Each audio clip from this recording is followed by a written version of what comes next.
It's nice to see you back, guys. Join me as I uncover stories of the most horrifying revenge deaths ever recorded. From a businessman who staged his former partner's death as a suicide to two brothers pushed to the edge after years of abuse and left their father's body for the alligators. It was October 11th, 2014, Lake of the Ozarks, Central Missouri. Early morning, before most people were awake, the water was flat and cold, sitting in the low 50s. The inlets were quiet, with no boats close enough to notice them. Daniel Price was 41. He ran a small auto repair shop with his childhood friend Marcus Hale, who was 40. The two of them had known each other most of their lives. When Marcus hit a serious financial collapse years back and had nowhere to turn, Daniel was the one who stepped in. He covered him, helped him get back on his feet, and later, when the shop started doing well, brought him in as a full partner and gave him half of everything they had built. Marcus was so close to him that when Daniel got married, there was never a question about who would stand beside him at the altar. That was the history between them. Sometime in the months before October 2014, Daniel started noticing money going missing from the business. He raised it with Marcus directly. Marcus denied it. The conversation ended there, but the irregularities did not stop. Around the same time, Daniel found out that Marcus had been having an affair with his wife. He didn't confront him about that. He said nothing, changed nothing, and kept showing up to work every day as if the two conversations had never happened. The fishing trips continued on schedule. Same lake, same small boat, same two men. What Marcus did was unforgivable, but I kept coming back to how Daniel didn't react at all. From what I've seen, that kind of silence usually isn't nothing. The morning of October 11th, they launched before the sun came up onto calm water with low light and no boats within that inlet. They moved into one of the quiet stretches away from the main channel, the kind of spot where sound didn't carry far and boats rarely passed through. At some point during the outing, Daniel said something felt off with the engine and asked Marcus to take a quick look at the prop. Marcus moved to the back and crouched down toward the water. Daniel came up behind him and pushed him over the side. The movement was quick. Marcus was not a strong swimmer, and Daniel had known that for years. The cold water pulled an involuntary gasp out of him the moment he went in. His breathing became rapid and uncontrollable, and he thrashed hard, trying to get some kind of footing in the water. He grabbed for the side of the boat and looked up at Daniel. Daniel said something, fragmented, uneven. The money, his wife. Marcus was already choking between breaths, his movements breaking apart as panic and cold worked against him together. His head went under once and came back up, struggling to stay above the surface, and after several more seconds, it did not come back up again. I have to be honest, that detail is the one I couldn't move past. He said something. He needed Marcus to know why. That moment shows this wasn't an impulse. Daniel moved to the front of the boat, steadied it, then started the engine and headed back to shore. He docked, walked to his car, and drove home without calling anyone or reporting anything. He later told investigators that Marcus had fallen in and he hadn't been able to find him. He went about the rest of his day quieter than usual, answering questions late, but otherwise keeping to his routine. It was Marcus's wife who raised the alarm later that day when he did not come home and could not be reached. A check of the lake area was initiated and the boat was located and accounted for. Search teams went out across the surrounding water, and after a coordinated search of the inlet, Marcus was located. Paramedics arrived on scene after Marcus Hale was pulled from the water in the same inlet where they had been fishing. There was nothing to be done. The cause of death was determined to be drowning, with cold water conditions contributing. Investigators began to see that Daniel's account did not align with the established timeline, and physical evidence contradicted the sequence he described. Financial records and phone data identified both the missing money and the affair as prior points of conflict. Daniel Price was arrested and charged with homicide. The overboard event was determined to be intentional. His wife filed for divorce while he remained in custody. The man he gave half his business to, the man he called his best friend. Daniel made sure he went under, then drove home and waited. I've sat with this case for a while and still can't decide what's worse, what Marcus did or how calmly Daniel answered it. It was August 22, 2017. The heat outside the strip mall in Mesa, Arizona, lingered long after sunset. Inside a small skincare clinic, the lights remained on. A phone mounted on a tripod faced a treatment chair, its red recording light steady as the room grew quiet. The spa owner, Angela Ruiz, 45, had built her spa into a modest but profitable 3-chair clinic. She had trained as a licensed esthetician after leaving retail management. She was disciplined, image-focused, and determined to grow her brand online. To maintain a minimalist look, she routinely transferred professional-grade acids into identical white refill bottles, removing manufacturer labels. She told clients it was for cleanliness and presentation. 6 months earlier, her assistant, Marisol Vega, 27, reported Angela to county regulators after discovering high-strength trichloroacetic acid stored without labeling and safety sheets. Marisol believed clients were at risk. Inspectors visited but issued only written recommendations. Angela fired Marisol 2 weeks later, stating she was insubordinate. Marisol filed a second complaint with the county within 2 weeks of her termination. Along with the complaint, she submitted dated photographs showing professional-grade acids stored in identical unmarked containers inside the clinic's supply cabinet. A county investigator acknowledged receipt and formally requested updated product logs and safety documentation from the spa. The case remained under administrative review, and no immediate enforcement action was issued. That Tuesday evening, Angela decided to film a promotional chemical peel demonstration on herself. The clinic was closed to clients, but one employee remained in the back office finishing inventory. Angela selected a white bottle she believed contained the neutralizer to pair with a 30% glycolic acid peel. Security footage later showed that 3 days earlier, former employee Marisol Vega, 27, had entered the clinic using a copied access code. Cameras recorded her inside the supply room for approximately 6 minutes. Investigators later determined she handled multiple product containers before leaving. Chemical peels require neutralization to stop the acid reaction. Angela applied the glycolic acid evenly across her cheeks and forehead.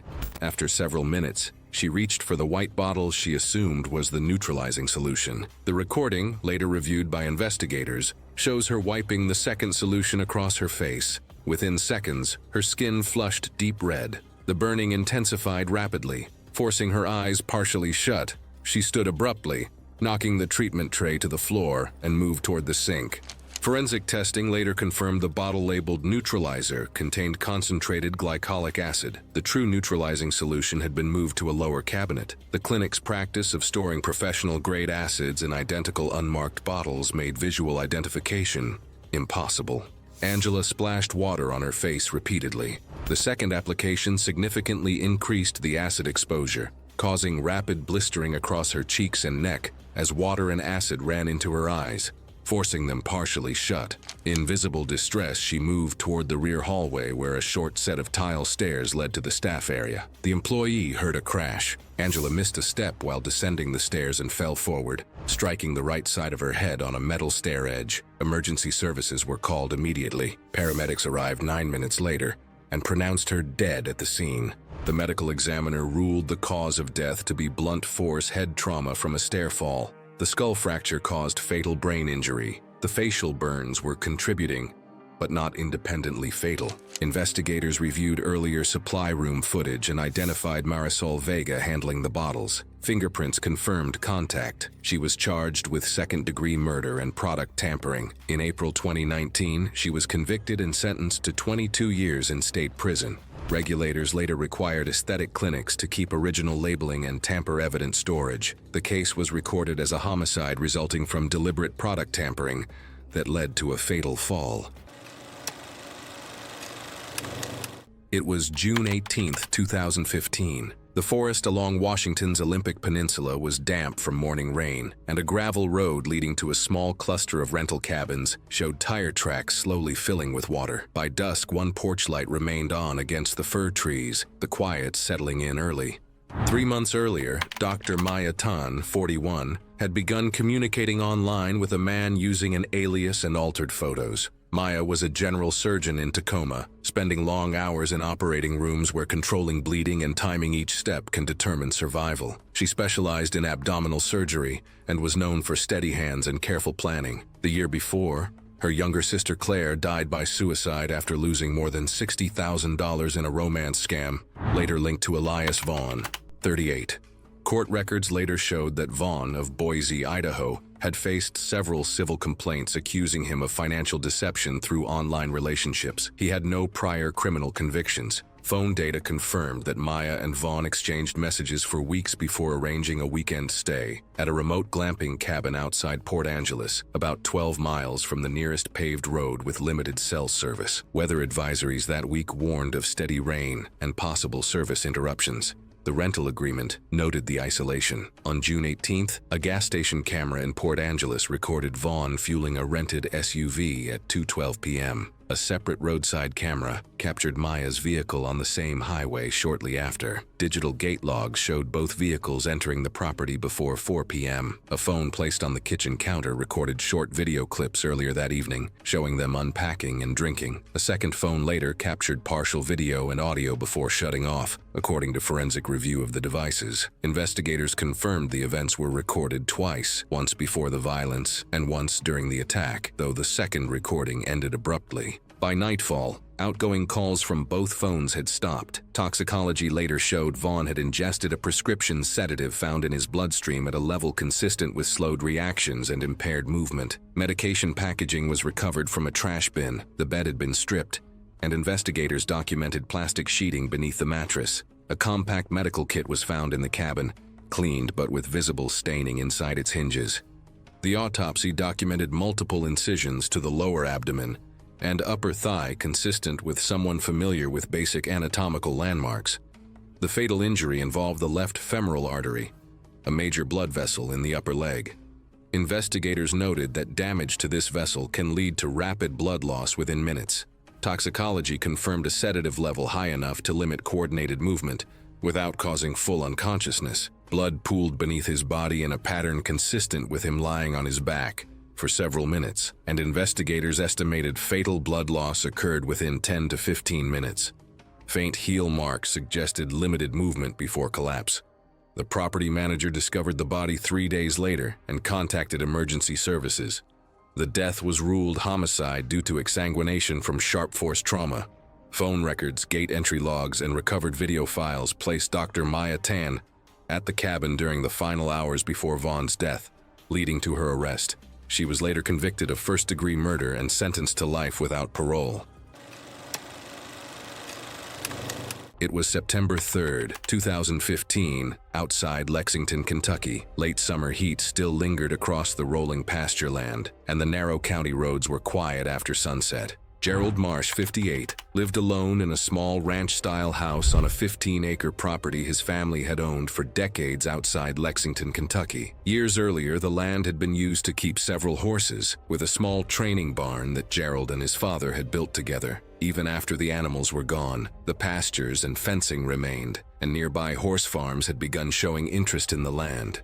Gerald had spent most of his life working at a sheet metal plant, before severe chronic obstructive pulmonary disease forced him to stop. By 2014, the illness had progressed to the point that he could not maintain safe oxygen levels while sleeping, and doctors prescribed nightly oxygen therapy. A concentrator sat beside his bed each night, feeding oxygen through clear tubing connected to a nasal cannula he wore while he slept. The machine's front panel displayed the flow setting as a small floating ball inside a clear tube. Gerald's prescription required 2 liters of oxygen per minute. Without it, doctors said his oxygen saturation would gradually fall during the night. Gerald had one brother, Dennis Marsh, 61, who lived about 40 minutes away. When their father died in 2014, the farmland was left without a will specifying ownership. Dennis wanted to sell the property to a neighboring horse farm, looking to expand its pasture land. Gerald refused, arguing the land should stay in the family. The disagreement quickly turned bitter, with lawyers becoming involved and communication nearly stopping altogether. Relatives later said the dispute had reached a point many families recognize, when shared land becomes less about property and more about who refuses to give in. On the evening of September 3rd, Dennis arrived at Gerald's house shortly after 6 p.m. He told his brother he needed to collect several old horse tack boxes their father had stored in the garage. Gerald allowed him inside. They spoke briefly in the kitchen before Dennis moved down the hallway toward the back of the house. For several minutes, he was alone near the bedroom. Before leaving, Dennis stepped into the room and quietly adjusted the oxygen concentrator. He reached down and turned the flow meter knob until the floating indicator ball dropped far below Gerald's prescribed 2-liter setting. The machine continued running normally, its compressor humming and indicator light glowing, and from across the room nothing appeared unusual. Dennis left shortly before 7 p.m. Gerald locked the house, fed his dog, and went to bed later that night at his usual time. He placed the nasal cannula in position and turned off the bedside lamp as the concentrator continued running beside him. Because Gerald's disease was in its final stage, he could not maintain safe oxygen levels without the device operating correctly. Through the night, his blood oxygen gradually declined. The reduction was slow and silent. Gerald never woke. The following morning, a neighbor called 911 after Gerald's dog barked continuously for more than an hour. Emergency responders arrived and found Gerald unresponsive in bed. The nasal cannula remained in place and the oxygen concentrator was still running. While checking the equipment, one of the paramedics noticed the flow meter was set far below the level marked on the prescription label. Resuscitation efforts were unsuccessful, and Gerald Marsh was pronounced dead at the scene. During the medical examination, technicians confirmed the concentrator had been set far below the prescribed oxygen level and that the machine had no mechanical fault. Investigators later learned that Dennis Marsh had visited the house the previous evening. When questioned by detectives, Dennis admitted he had lowered the oxygen setting during the visit. The death was ruled a homicide, and Dennis Marsh was arrested and charged with murder. He later pleaded guilty and was sentenced to 25 years in state prison. It was February 9, 2015, in Surabaya, Indonesia. The dental strip along the side street had been quiet for years, with one long-established clinic handling most of the neighborhood's patients. That changed when a new clinic opened just 2 doors down, cleaner, newer, and offering slightly lower prices. Within weeks, people started switching. Dr. Hassan Minahasa, 54, had run his clinic for over a decade. His days used to be full. Patients trusted him, came back regularly, and recommended him to others. But after the new clinic opened, that started to change. His schedule had gaps. Chairs stayed empty. Patients canceled and didn't return, and most of them weren't just leaving. They were going next door. The new clinic was run by Dr. Rama Leem, 34, a younger dentist who focused on simple things, cleaner tools, shorter wait times, and actually explaining procedures. And somehow it worked. People trusted him fast, and the difference became obvious. While Hassan's clinic slowed down, Rama's kept filling up. At first, it looked like competition. Then it started to feel personal. Hassan began hearing it directly from patients, from staff, from people in the area. Comments about better treatment, cleaner work, and fewer problems. And then it got worse. A patient who had just been treated by Hassan walked into Rama's clinic the next day, in pain. The extraction had gone wrong. There were signs of infection. Rama treated it. And I think that's the part that really hits. Losing a patient is one thing, but watching someone else fix your work right in front of you, that's a different kind of pressure. And people talked about it. That's what pushed it over the edge. It wasn't just losing patients, it was being replaced, openly compared and talked about. A nearby pharmacy assistant later said patients were saying Rama fixed what the other dentist messed up, often within earshot of Hassan's staff. Hassan confronted Rama weeks before and told him to move. Rama refused. After that, it stopped being about business. It became about taking back control. On the morning of February 9th, Rama arrived earlier than usual. His clinic normally opened at 2 p.m., but he had scheduled time to organize equipment and review cases. CCTV later showed him entering at 12:07 p.m. The street outside was quiet. Nearby shops were still closed. At 12:19 p.m., Hassan entered through the front door, which had been left partially open while Rama was setting up for the afternoon. He did not check in or speak, walking straight inside while Rama was alone in the clinic. Rama was found near the treatment chair. There were signs of a struggle, but not prolonged. The first strike appeared to come from behind, using a metal instrument stand found beside the treatment chair, heavy enough to cause repeated blunt force injury. Multiple impacts followed, focused on the head and face. It didn't stop there. Investigators noted post-mortem damage around the mouth, including injuries consistent with a tooth being forcibly removed using tools from the tray, not for treatment, but as deliberate post-mortem damage. It wasn't done for treatment, it was deliberate. Emergency services were called at 1:02 p.m. after a neighboring shop owner noticed the clinic door partially open. Responders arrived within minutes, but Rama was already dead at the scene. The autopsy confirmed fatal blunt force trauma to the head, with additional injuries occurring after death. CCTV from nearby shops showed Hassan entering the clinic shortly before the estimated time of death and leaving minutes later. No other individuals were recorded entering during that window. Investigators also found traces of blood on clothing recovered from his clinic, matching the victim. Hassan was arrested later that evening at his clinic. He was charged with murder and, upon conviction, sentenced to life imprisonment under Indonesian law. Both clinics closed within months. It was February 6, 2017, Columbus, Ohio. A mid-rise apartment building on a quiet street where neighbors barely knew each other's names, and the hallway security camera on the third floor had been broken for over a year. Nobody had bothered to fix it. Audrey Sheffield was 41 years old. She was sharp, driven, and by most accounts, the kind of person who always landed on her feet. She had built a successful financial consulting firm from the ground up before eventually bringing in a business partner named Stuart Winthrop. To everyone around them, the partnership looked successful. Behind the scenes, it was slowly falling apart. Over the next 14 months, Stuart watched Audrey quietly move almost everything they had built into a separate company under her own name. Client accounts, contracts, and business relationships disappeared one by one. When she dissolved the partnership, Stuart was left with little more than its debts. He challenged it in court, but the agreement already allowed what Audrey had done. He just hadn't realized it until it was too late. Losing a business is one thing, but feeling like someone beat you at your own game is the kind of resentment that can linger for years. Within a year, Stuart had lost his career, his home, and eventually his marriage. Audrey moved on with her new company without looking back. Stuart never confronted Audrey. Instead, he disappeared from her life. For 3 years, he kept a low profile while quietly studying her schedule, routines, and even the personal notes she kept for herself. They had once shared a cloud account for business files. After the partnership ended, Audrey forgot to remove Stuart's access. He quietly kept reading her calendar, documents, and personal notes. It's unsettling to think Audrey probably believed that part of her life was private.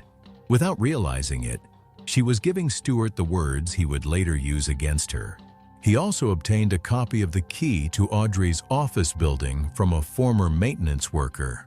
Twice, he entered after hours to learn the layout and confirm that the hallway security camera was still broken. On the evening of February 6th, Stuart walked into that building, went up to Audrey's apartment, and strangled her. Then he spent the next several hours turning the scene into something else entirely. He staged the scene to look like a suicide. He brought rope, positioned Audrey's body to suggest she had been cut down after a hanging, and opened her laptop on the kitchen counter. There, he left a note written in her voice using details he had gathered from months of reading her private thoughts. It was convincing.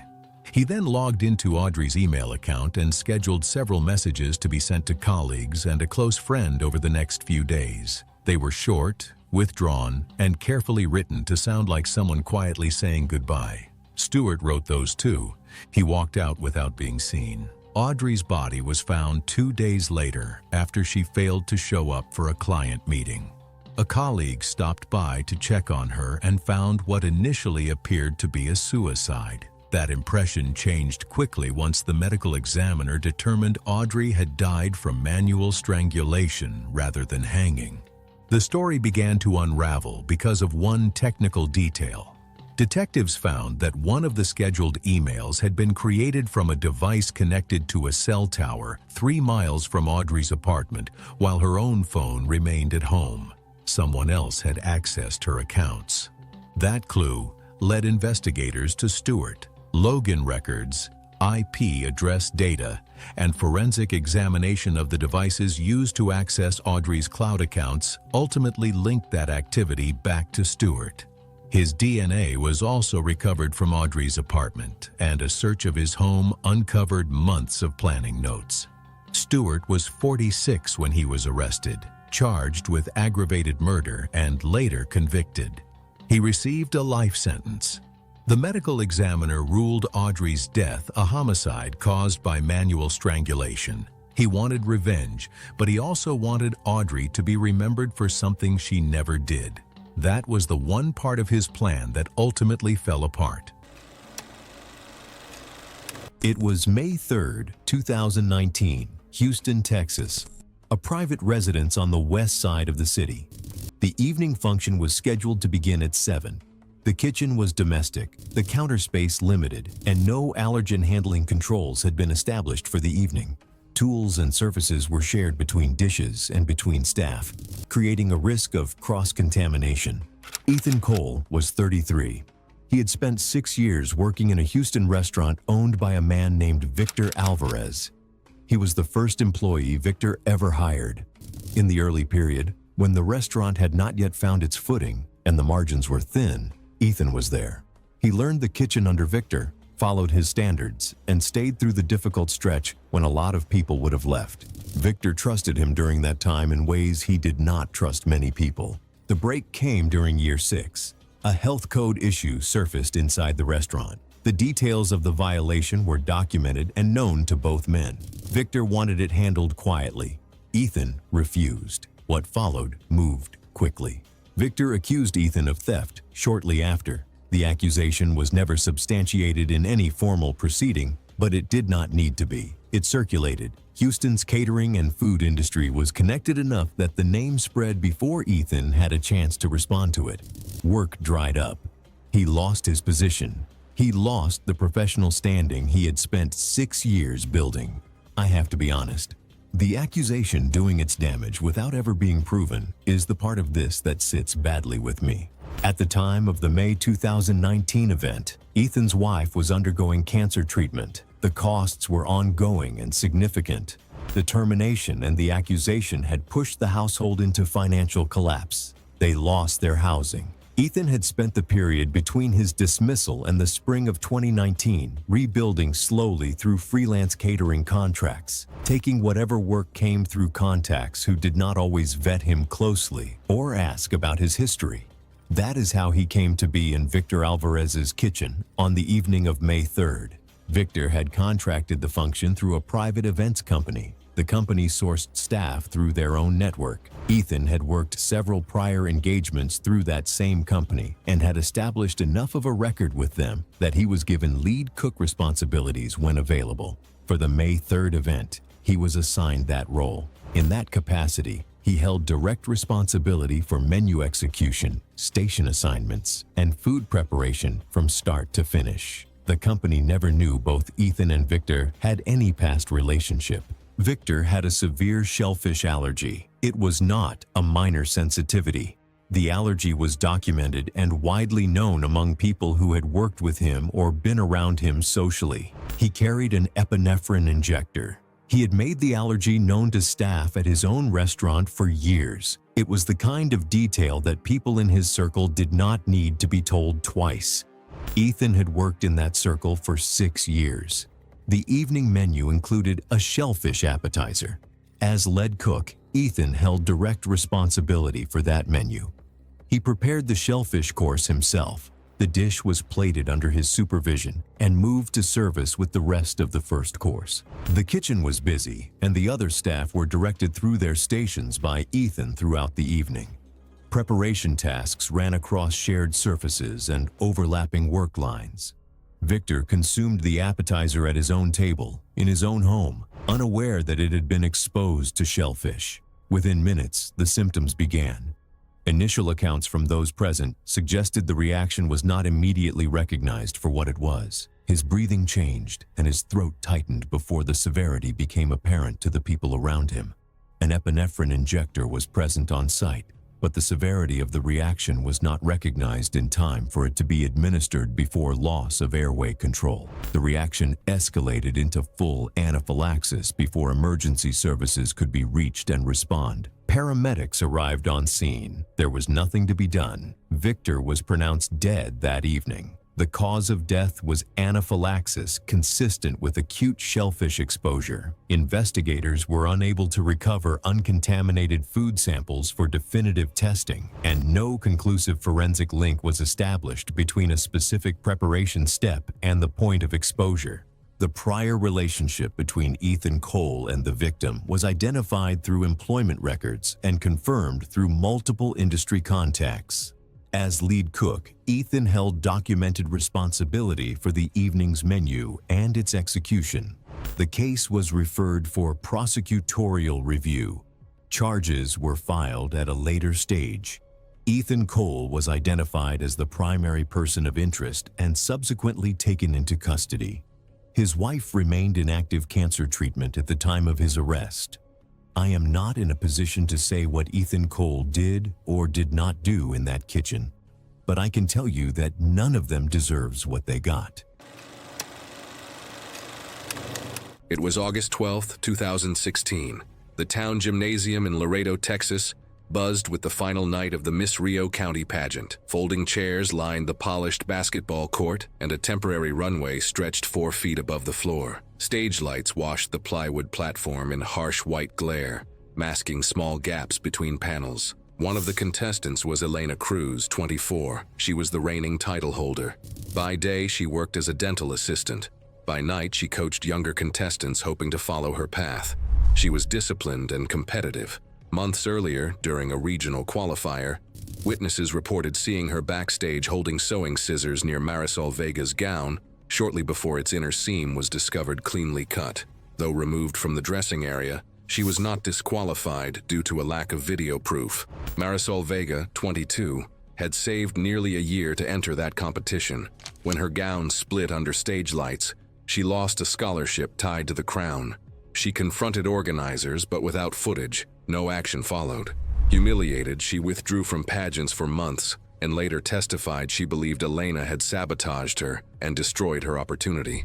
The stage that August night had been assembled by volunteers. Rented risers were locked together and covered with a thin vinyl sheet stapled underneath. There were no guardrails along the sides. A decision, organizers said, allowed unobstructed camera angles. A seam where 2 risers met created a slight lip, less than half an inch high. Organizers noticed the uneven join during setup, but deemed it stable. By the final round, witnesses later said the atmosphere between the finalists appeared tense. Both women had advanced to the last 2 contestants. Phones were raised across the audience as Elena stepped forward for her final walk.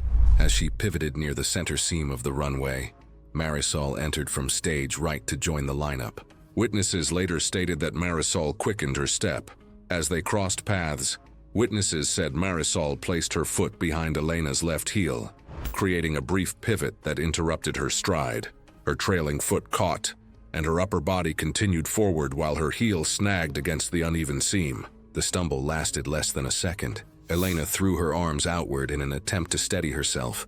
With no guardrails along the edge, she veered sideways. The vinyl surface shifted beneath her weight, and she fell off the 4-foot platform. Her head struck the metal corner of a lighting truss before hitting the hardwood floor. The impact echoed across the gymnasium. Audience members rushed forward as she lay motionless. A volunteer called 911. Paramedics arrived within 8 minutes. Elena was unconscious with heavy bleeding from the back of her head and irregular breathing. She went into cardiac arrest at the hospital and could not be revived. The autopsy found a skull fracture at the base of the head and severe brain injury from rapid internal bleeding. Fractures in the upper neck were consistent with a sideways fall.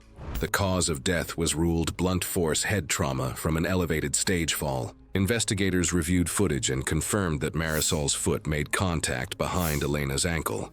Witnesses stated it did not appear accidental. Marisol Vega, 22, was charged with manslaughter and aggravated assault.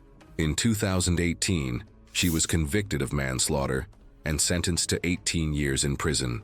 The court ruled the act intentional, but not premeditated. The pageant committee added guardrails and non-slip surfaces to future events. The case was archived as a fatal fall caused by deliberate tripping during a public competition. Elena's title was awarded posthumously. It was September 3rd, 2017. Inside a large convention arena on the outskirts of Las Vegas, stage lights and crowd noise filled the venue, while the service corridors behind it remained controlled and quiet. In one of those hallways, security cameras recorded a routine escort that lasted seconds before a single act ended a career and a life. Earlier that afternoon, Adrian Sloan, 27, known online as Viper, finished a semi-final match before thousands of spectators. He grew up in suburban Arizona and built his career streaming first-person shooter games from a small bedroom setup. By his mid-20s, he had signed with a professional team, traveling year-round and earning income from sponsors and tournaments. His name later appeared in civil filings tied to online misconduct allegations involving minors. One complaint was dismissed, and another remained pending, and he continued competing while the cases moved through court. Professional esports tournaments operate like broadcast sporting events. Players move between the stage and media rooms through restricted service corridors, escorted by security to prevent fan contact. Ceiling-mounted cameras record continuously. The hallway measured about 8 feet wide, with concrete floors and metal service doors spaced every few yards. Working that shift was Leo Ramirez, 53, a maintenance employee assigned to custodial duties. Court records later identified him as the father of a 19-year-old woman who had filed a misconduct complaint against Sloan the previous year. Ramirez had no prior violent history and reported for his shift at 6 a.m., completing routine cleaning tasks throughout the day. Security logs show Sloan was scheduled to move from the main stage to a press room at 8:42 p.m. 2 contracted guards escorted him through Corridor C toward the media suites. Ramirez's cleaning assignment placed him near a trash bin along that path. He wore a visible staff badge and pushed a gray cart stocked with supplies. Because the corridor was considered secure, only limited staff were permitted inside during escorted movements. Cameras covered both the entrance and midpoint of the hallway, creating 2 recorded angles before and during the incident. There were no active alerts tied to Sloan's movement. At 8:43 p.m., Sloan was walking between the guards, holding a water bottle. A separate camera at the corridor entrance captured the escort seconds earlier, establishing his route. Ramirez stepped away from the trash bin and reaches into the lower compartment of his cart. He removes a gas-powered construction nailer, a tool designed to drive steel fasteners at high speed. From less than 2 feet away, he fires once. The steel fastener enters Sloan's left eye socket and penetrates the skull. One guard restrains Ramirez while the other attempts to assist Sloan. The nailer falls to the concrete floor. Sloan collapses immediately, motionless on the corridor floor. Emergency services were called immediately. On-site medical personnel arrived within minutes and began resuscitation, but Sloan showed no purposeful movement. Officers secured the corridor and detained Ramirez without resistance. Sloan was transported to a nearby trauma hospital and pronounced dead shortly after arrival. The coroner reported penetrating cranial trauma. Investigators reported the fastener entered through the eye socket and penetrated the brain, causing catastrophic damage and rapid blood loss. The injuries were described as rapidly fatal. The manner of death was ruled homicide. Prosecutors charged Leo Ramirez with open murder with use of a deadly weapon and possession of a weapon at a public event. In 2019, he was convicted of second-degree murder and sentenced to 25 years to life in state prison, with parole eligibility after 10 years. Court findings described the attack as retaliatory. Event organizers later revised staff access controls and escort procedures. It was March 6, 2017, in Bakersfield, California. The mornings were still cool and the industrial streets near the highway were quiet before 7. Raymond Schultz, 58, had operated a small auto repair shop on Oleander Avenue for 19 years. Before opening the garage, he had spent more than a decade working as a mechanic in larger service centers across Bakersfield, building a reputation for careful work and straightforward pricing. Many customers returned year after year, trusting him with both routine maintenance and major repairs. Raymond opened the shop himself every morning before staff arrived, switching on the lights and unlocking the tool cabinets before the workday began. Among the mechanics he hired that winter was Darren Cole, 29. Problems surfaced quickly. He arrived late, ignored routine procedures, and had several disputes with other staff. Raymond warned him more than once about following shop rules, and co-workers later told investigators they had grown uneasy working with him. By mid-February, Raymond had begun considering dismissal.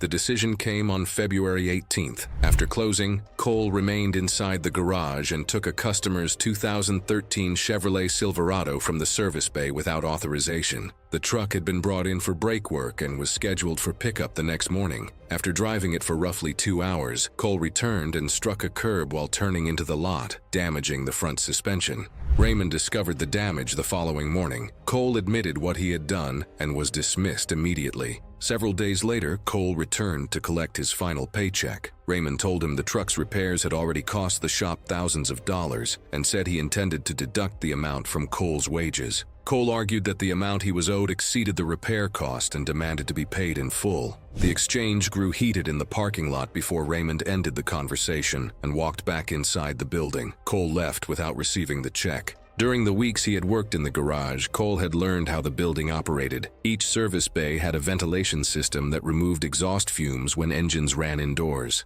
Late on the night of March 5th, Cole returned to the property after closing. He entered through a side door that mechanics often used after hours, switched off the ventilation control unit, and started a customer vehicle left overnight in the center bay. With the fan disabled, exhaust fumes gradually filled the enclosed garage as carbon monoxide accumulated throughout the building. Cole exited through the same door and pulled it shut behind him. Raymond arrived at approximately 6:40 a.m. the following morning, carrying his coffee and keys. He unlocked the side door and stepped into the garage. Within minutes, he collapsed onto the concrete floor near the front of the vehicle. No other employees had arrived yet. Shortly after 8 a.m., one of the shop's mechanics arrived for work and found Raymond lying on the concrete floor. He immediately called emergency services. Paramedics arrived minutes later and found Raymond unresponsive. Carbon monoxide levels inside the garage were measured at several times the concentration known to cause rapid incapacitation. Raymond Schultz was pronounced dead at the scene later that morning. Investigators found the ventilation control switched off and the center bay vehicle still running. Security camera footage recorded Darren Cole entering the property the previous night and leaving 14 minutes later. Cole was arrested 4 days later and charged with second-degree murder. He was later convicted and sentenced to decades in state prison. It was July 30th, 2013, in a provincial city in Southeast Asia. The stadium was full for the regional finals, and as the last whistle blew, the crowd moved steadily toward the exits. Vendors packed up, voices echoed across the concrete, and nothing seemed out of place. Daniel Kim, 45, had been officiating games like this for 11 years. He was steady, predictable, and trusted, the kind of referee who kept things controlled even when tensions ran high. Off the court, he stayed quiet. Earlier that year, he had filed a report identifying a small group involved in illegal betting tied to game outcomes. He named them directly. The report didn't go public, but it circulated enough that the people involved knew exactly who had written it. And that's where this stops being random, because they didn't forget. The final game that night drew over 3,000 people. 2 of the 4 main exits were partially narrowed by temporary barriers, creating natural bottlenecks as the crowd moved out.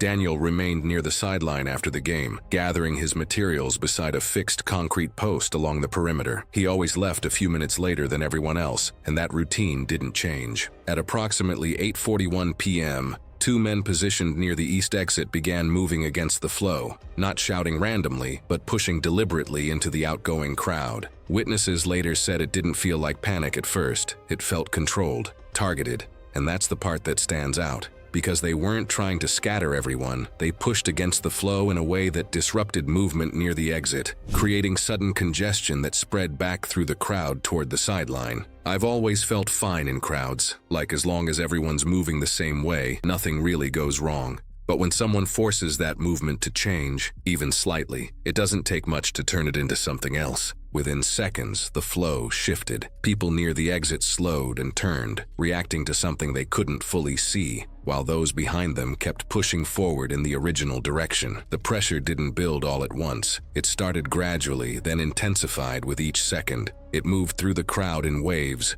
transferring force from one group to the next, with no clear starting point, and no way for anyone inside it to understand what was happening. Everyone was reacting, but no one was in control. That movement wasn't random. It pushed through the sideline area where Daniel was positioned, increasing density around fixed structures. At approximately 8:43 p.m., that pressure reached the sideline. It came from behind him, not as a single hit, but as a surge of bodies shifting at once. He stepped to recover, trying to adjust his balance the way anyone would in a crowd, but there was nowhere to go. The space around him had already closed. His right side collided directly with the edge of the concrete post beside him. Witnesses later described how his head struck the edge of the concrete post at an angle, and the force of the impact caused immediate collapse. There was no attempt to brace, no visible reaction. By the time the movement around him slowed and space opened, he was already on the ground, unresponsive. Emergency services were called at 8:44 p.m., and medical staff reached him within minutes. He was transported to the hospital but was pronounced dead at 10:15 p.m. The autopsy confirmed a fatal head injury,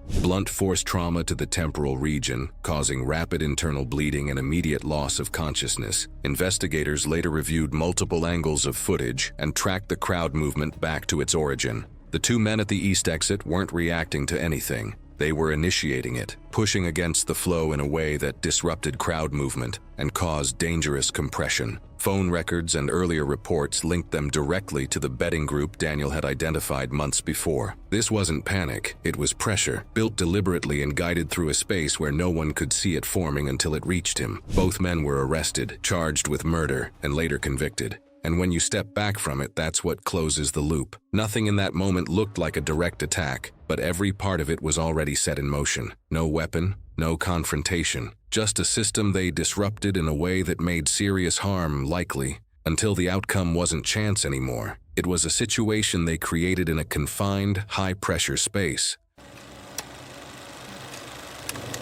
It was September 11th, 2018. A two-lane state highway north of a mid-sized city in Colorado, running through a quiet suburb before opening into rangeland. By early evening, traffic was light, with only a handful of vehicles passing every half hour. Elliot Kincaid was 42 years old. After years of infertility treatments, he and his wife adopted an 18-year-old young man who had recently aged out of the foster care system.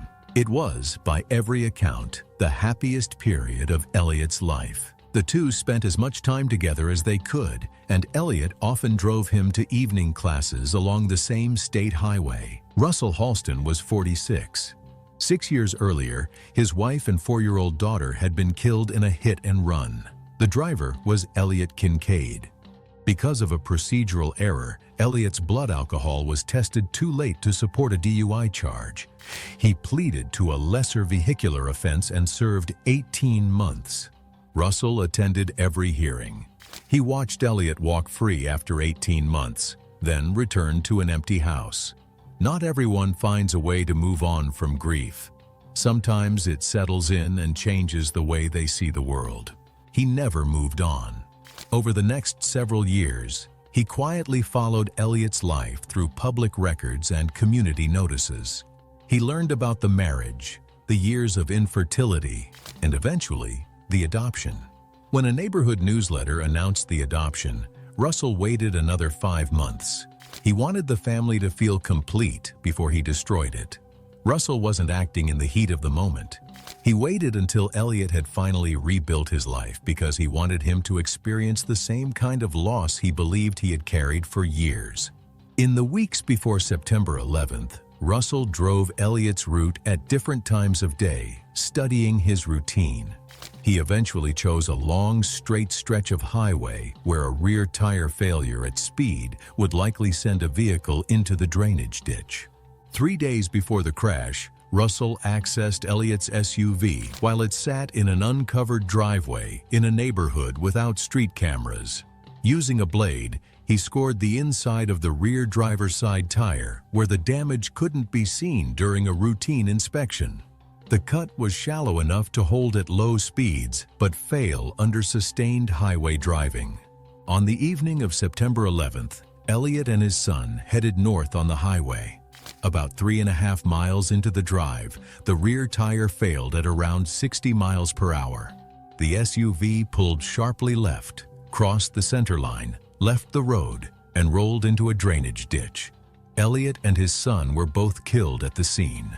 Russell had parked about 100 yards ahead.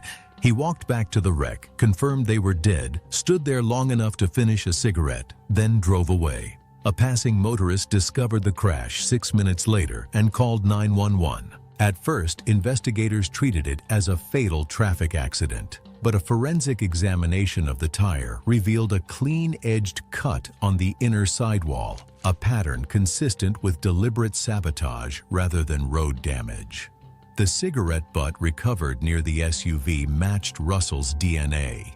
Detectives also revisited Elliott's fatal crash from 6 years earlier, placing Russell squarely on their radar.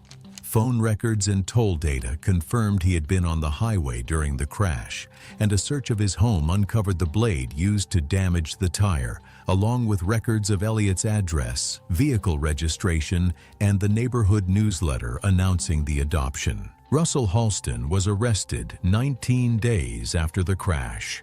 He never gave a statement. Both deaths were ruled homicides.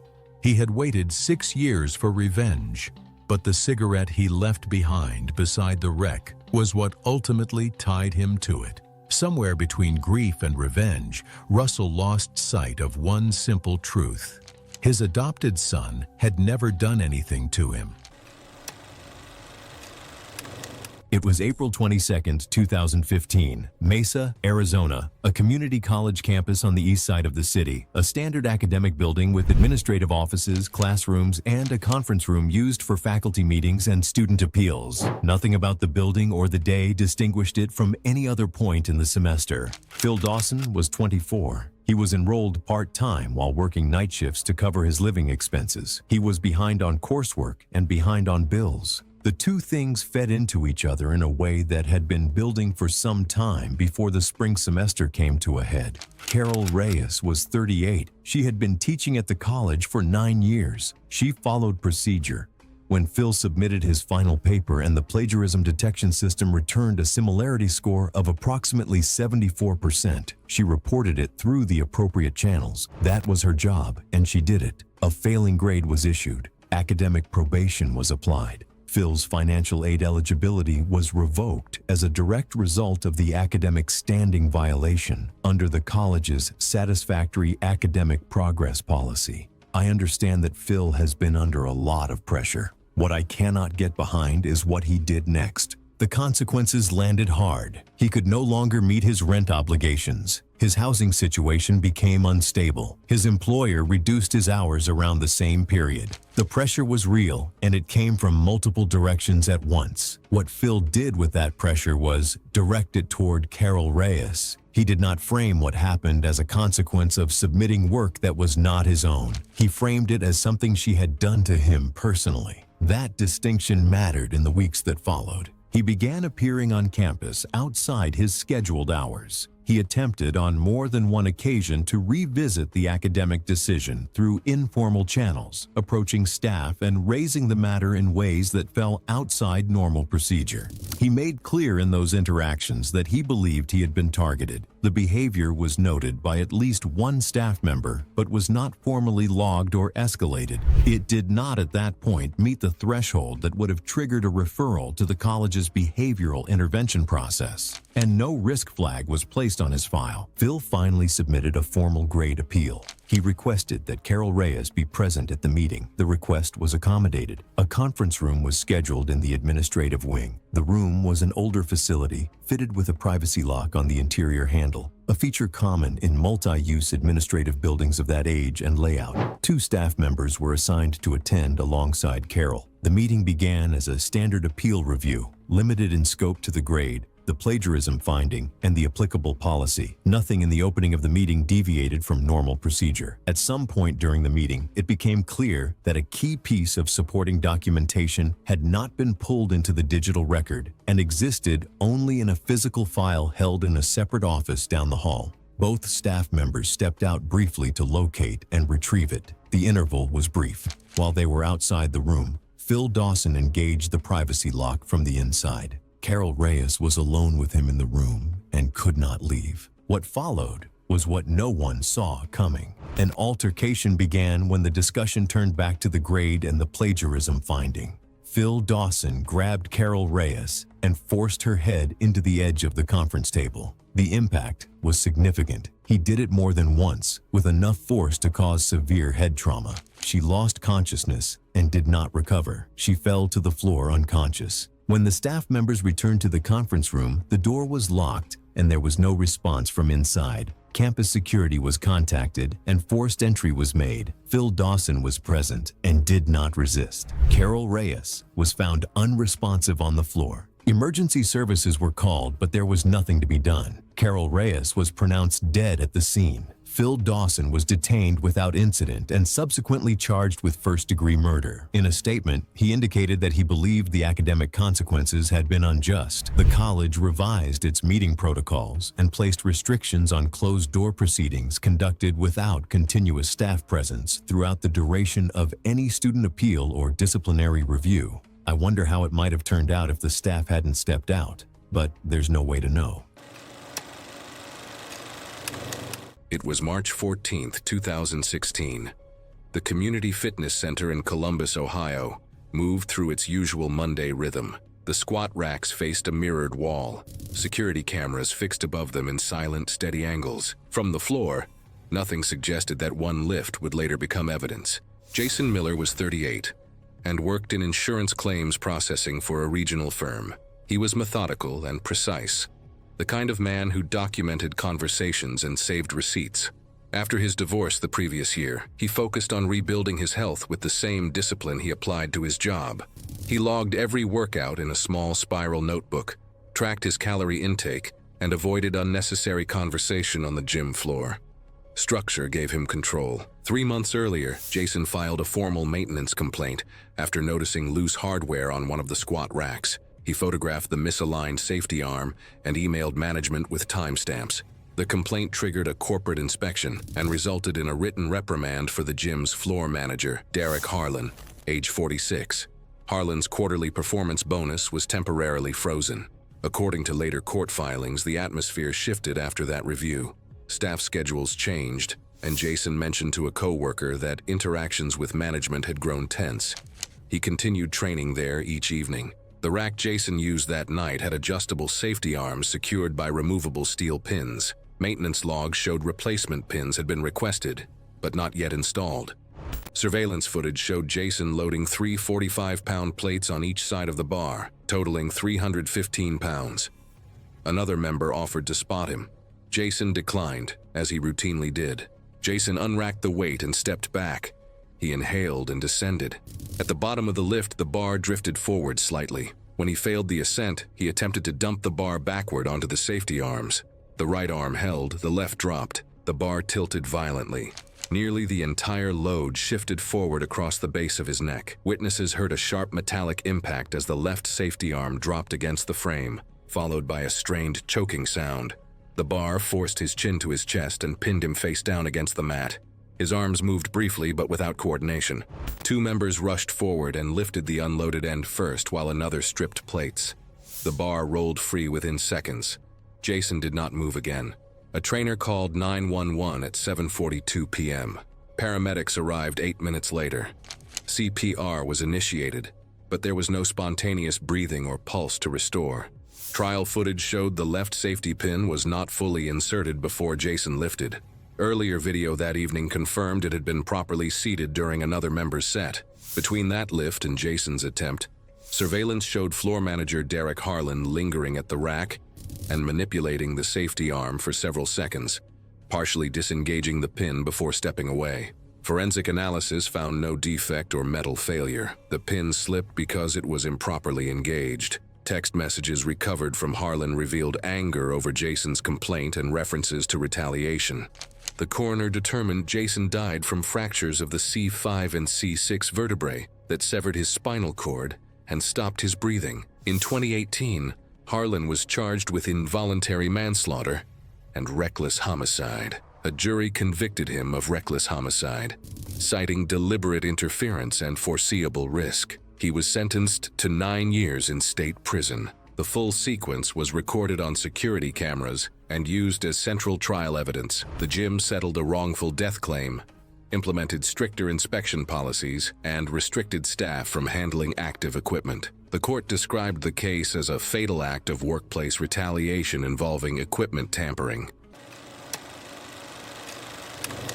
It was February 12, 2018. Offices along North Stemmons Freeway in Dallas moved through a routine Monday under fluorescent lights and steady keyboard noise.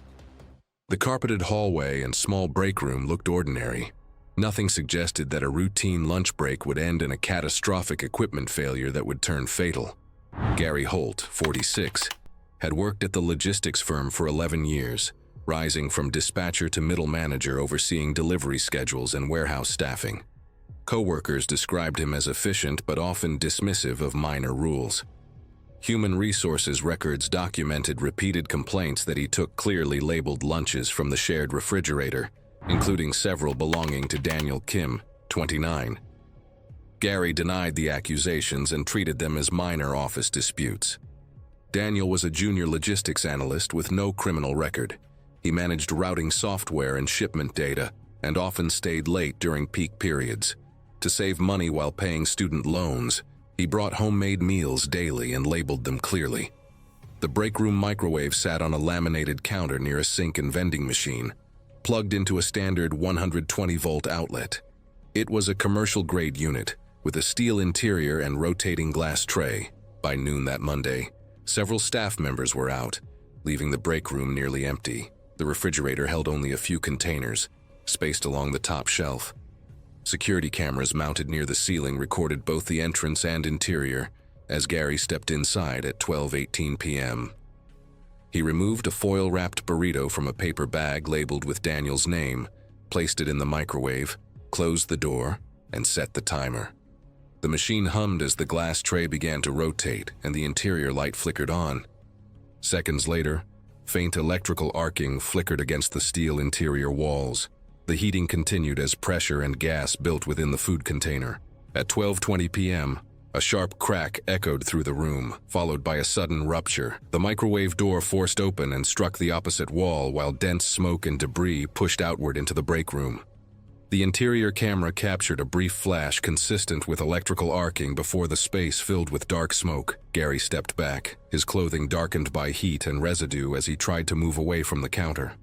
He staggered toward the sink and collapsed, severe thermal burns visible across his face and upper chest.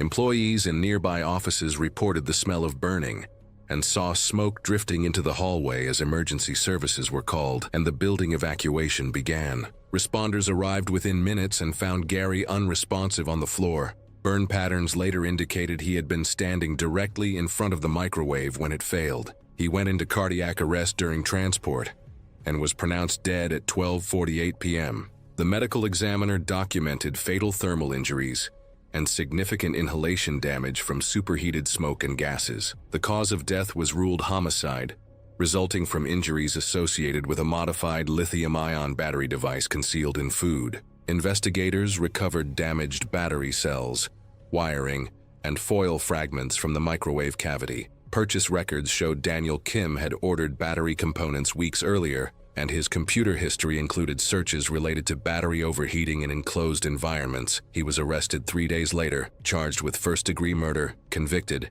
and sentenced to life in prison with parole eligibility after 40 years. It was July 19, 2014, in Portland, Oregon.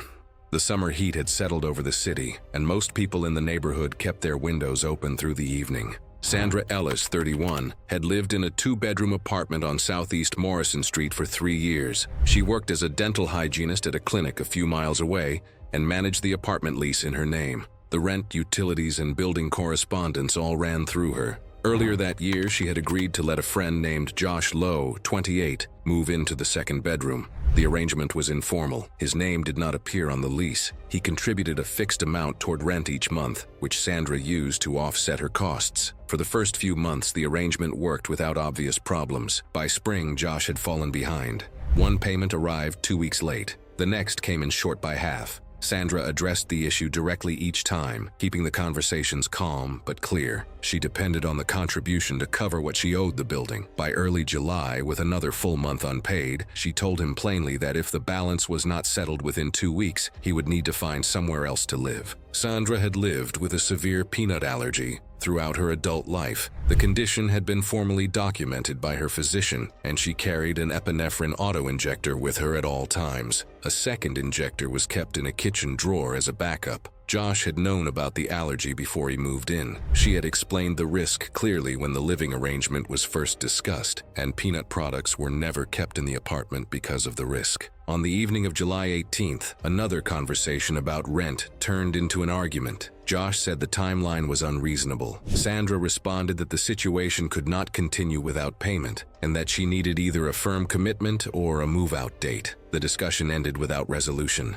Shortly afterward, Sandra left the apartment to visit a friend. Earlier that afternoon, she had prepared a container of rice and vegetables and placed it in the refrigerator for dinner when she returned. Josh remained in the apartment alone for several hours and mixed peanut residue into the container. Sandra arrived home shortly after 9 p.m. She reheated the meal, sat down at the kitchen table, and ate without any indication that the food had been altered. Within minutes, she began experiencing symptoms consistent with a severe allergic reaction. Her throat tightened and her breathing became labored. She retrieved the epinephrine injector from the kitchen drawer and administered it before calling 911. Paramedics arrived and transported her to a nearby hospital, but the reaction continued to escalate despite treatment, and she died hours later. Medical staff later confirmed the cause as anaphylactic shock triggered by peanut exposure. Laboratory analysis of the remaining food identified peanut residue mixed into the container. Investigators determined that Josh had been alone in the apartment with unrestricted access to the refrigerator during the hours Sandra was away. His fingerprints were recovered from the container lid. Combined with the earlier argument and his documented knowledge of Sandra's allergy, the evidence became central to the case. Josh Lowe was arrested 6 days later and charged with second-degree murder. He was later convicted and sentenced to decades in state prison.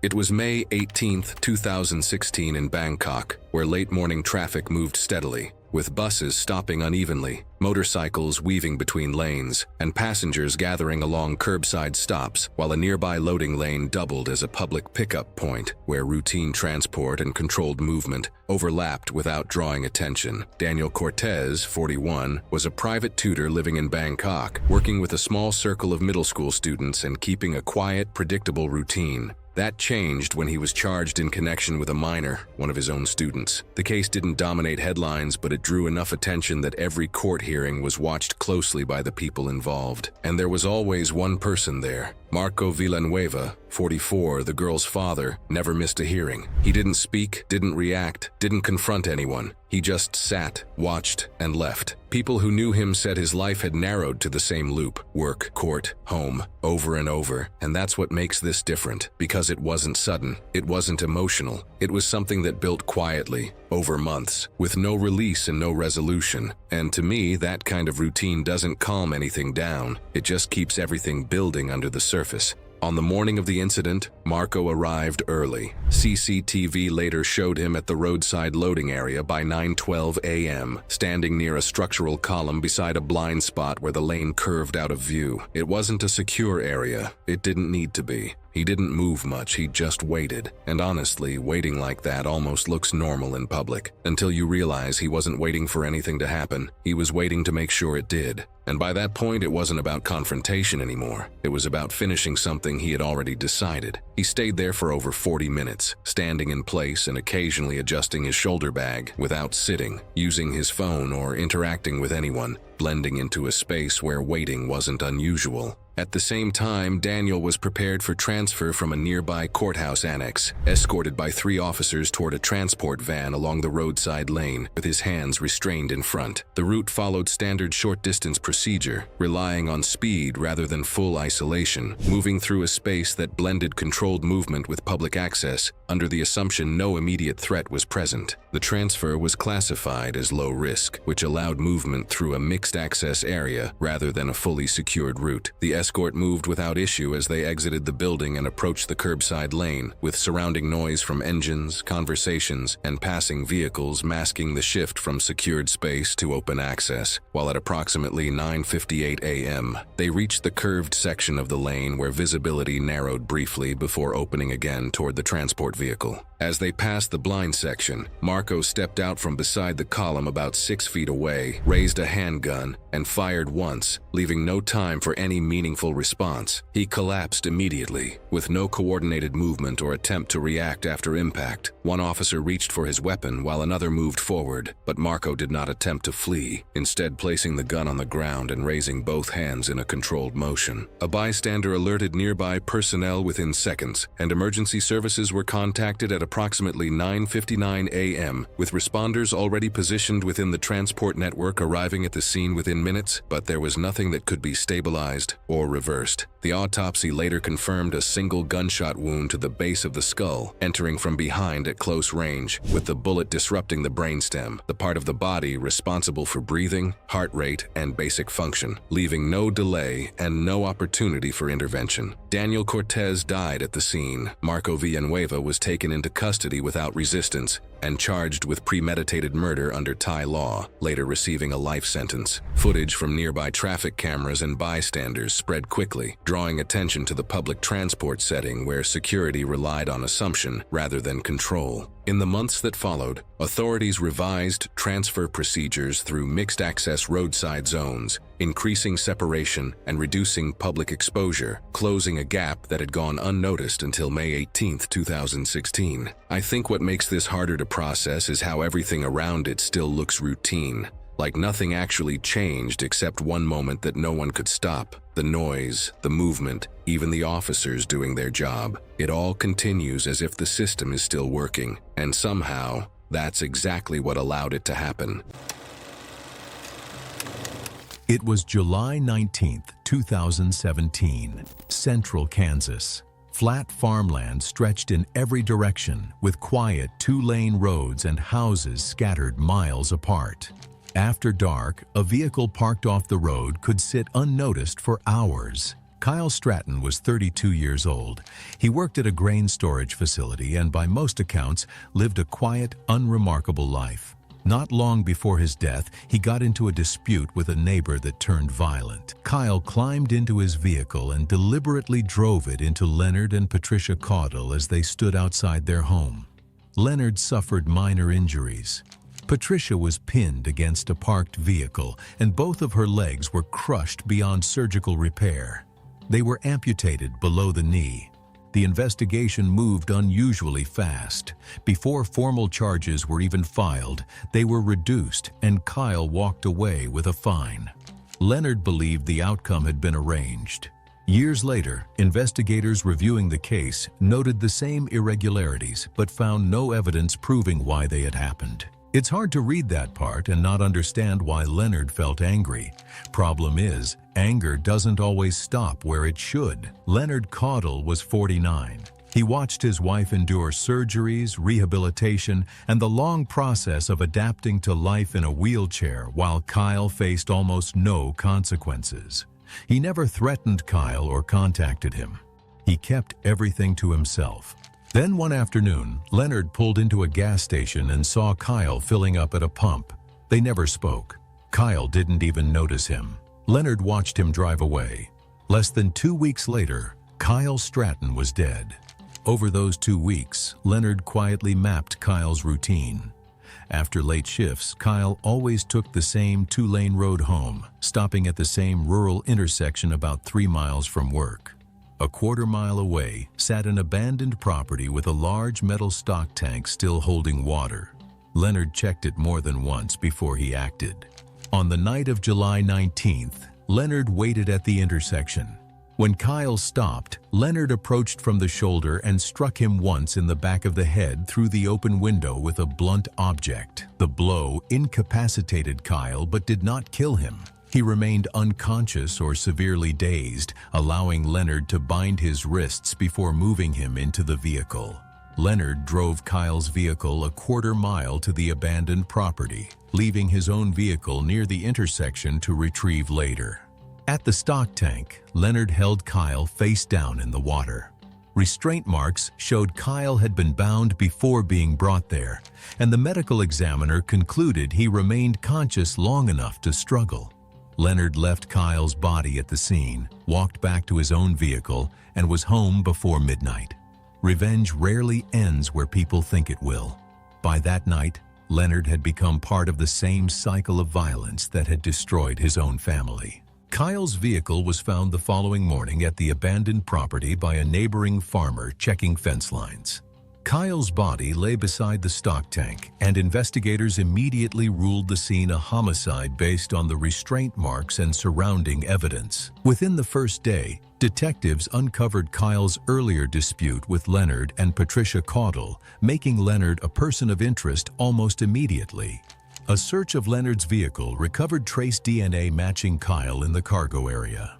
Tire impressions confirmed Kyle's vehicle had been driven to the property after the attack, while cell tower and toll records placed Leonard in the area that night.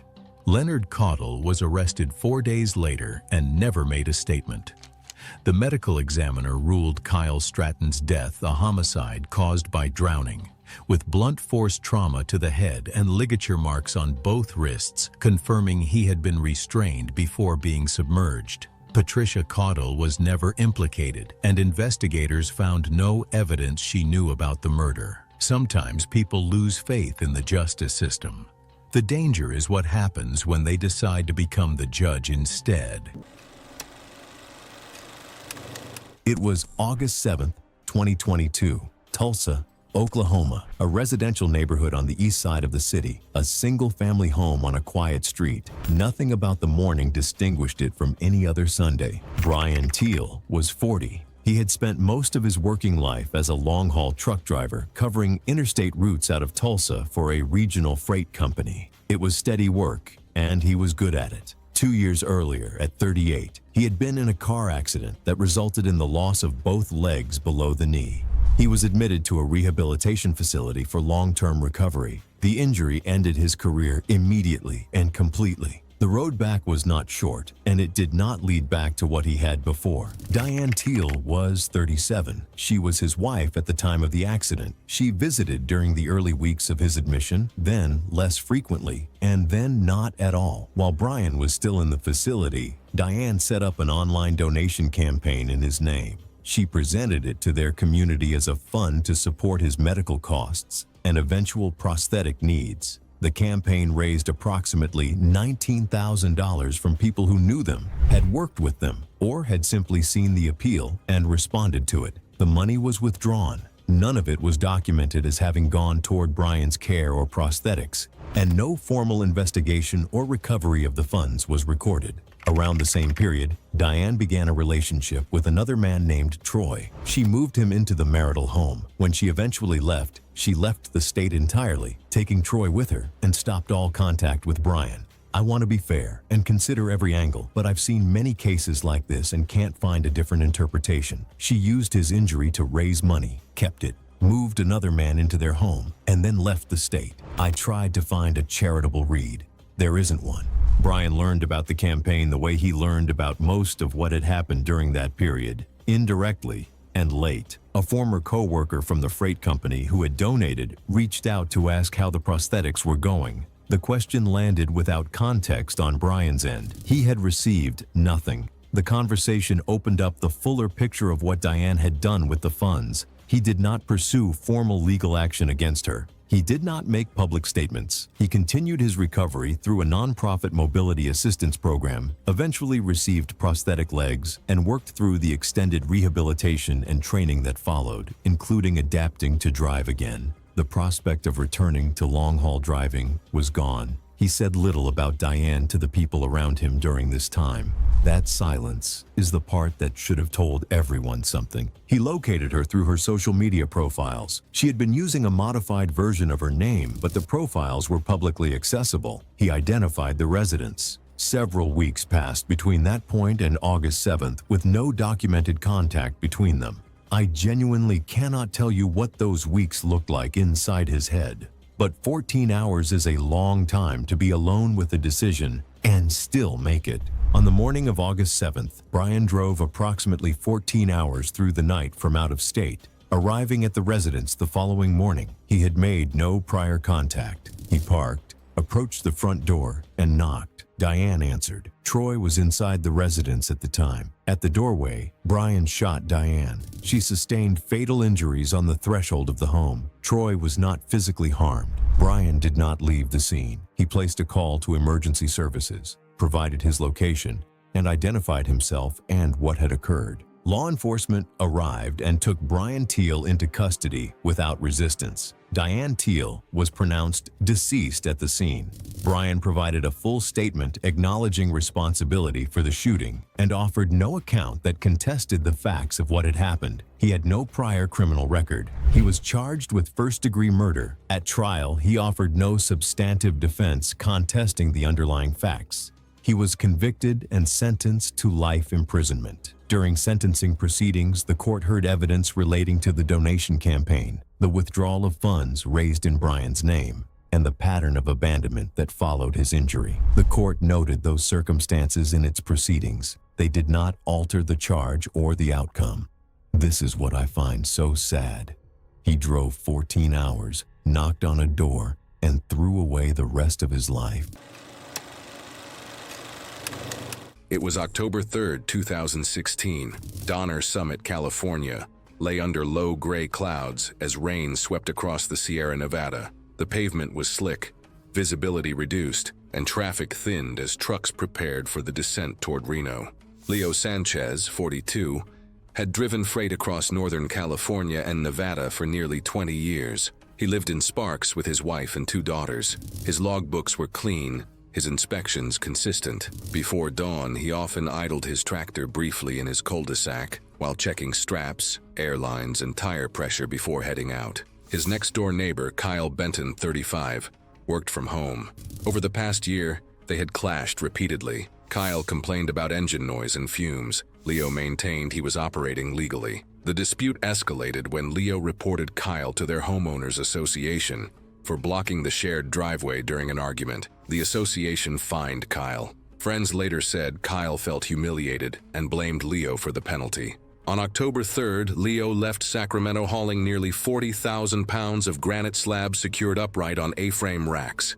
His 2012 Freightliner Cascadia passed inspection, though the front left steer tire showed moderate wear. Rain advisories covered the Sierra corridor that afternoon. Donner's downhill stretch requires careful braking under heavy load.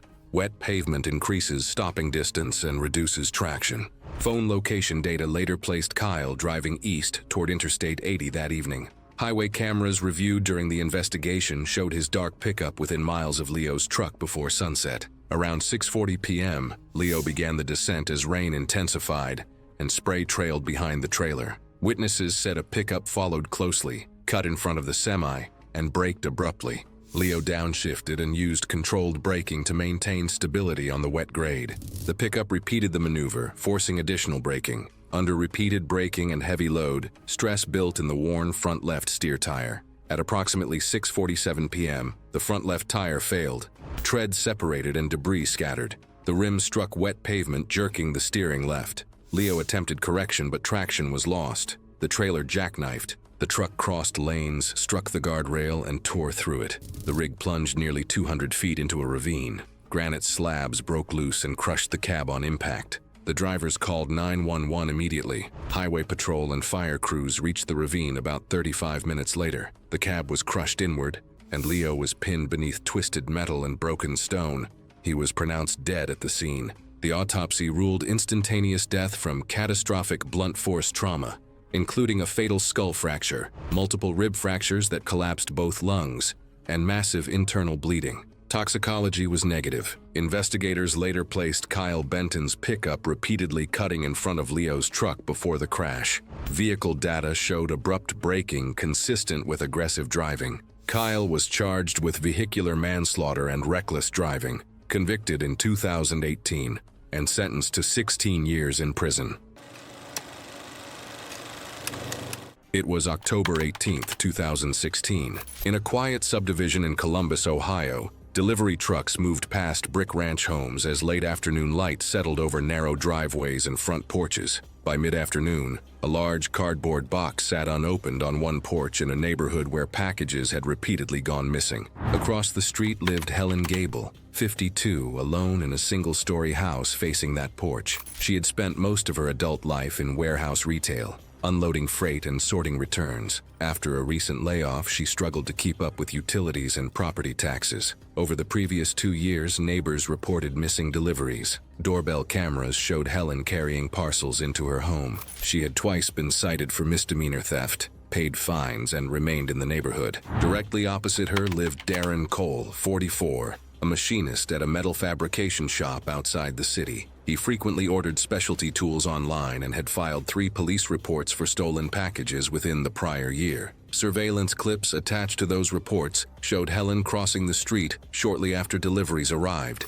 Investigators documented a pattern connected to Darren's address. That Tuesday at 2:40 p.m., a box labeled espresso machine was scanned and left on Darren's porch. Shipping records listed the weight at just under 40 pounds. Video later reviewed showed Helen standing near her front window before stepping outside at 3:06 p.m. She crossed the street, lifted the box with visible effort, and carried it into her kitchen. The package remained on her table for several minutes. A neighbor's security camera recorded her separating the top flaps at 3:16 p.m. Another camera across the street captured her leaning over the box. Investigators confirmed the incident was recorded from 2 angles. At 3:17 p.m., residents heard a sharp metallic pop followed by a loud hiss and a scream. Vapor drifted from her kitchen window. Emergency services were called immediately, and police and fire units were dispatched. Inside the home, responders found evidence of a sudden pressurized release. The cardboard box had burst along its seams.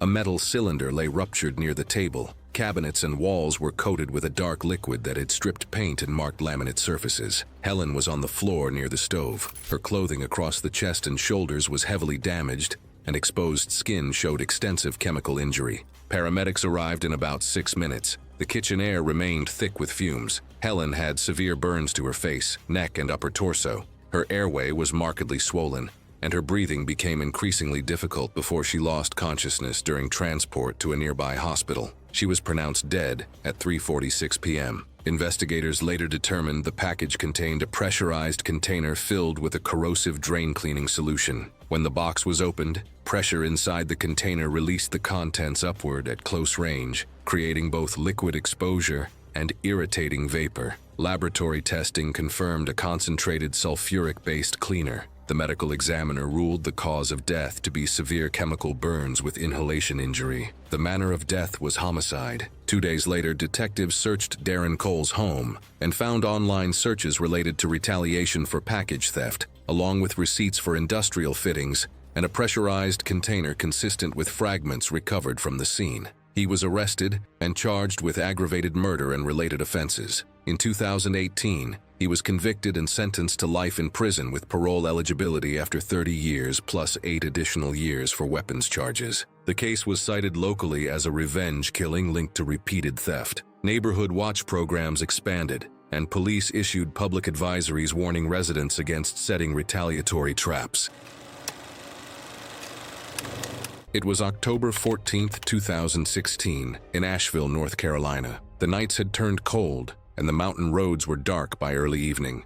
Carla Voss, 34, had lived with Brett Holloway, 37, in a rented house on Caldwell Street for just over a year. The relationship had deteriorated steadily over the summer, and by early October, both of them knew it was finished. They were still living under the same roof while working out who would leave and when. The atmosphere in the house had become cold and largely silent. Brett had grown resentful as it became clear that Carla intended to be the one to stay and that he would be the one to go. In mid-October, Carla arranged to drive overnight to her aunt's home in Knoxville, Tennessee, approximately 3 hours away through the mountains. She mentioned the trip at home the evening before, telling Brett she was leaving Thursday after work and would be gone through the weekend. Brett said nothing. The car she planned to drive was a 2014 Toyota Camry registered in her name, with a factory-installed navigation system. The system stored a small number of saved destinations that could be selected from the main screen without entering an address. Carla had used the system on previous long trips and also to her aunt's house. One of the saved entries was labeled with her aunt's name. Brett was familiar with the car and its navigation system from the relationship.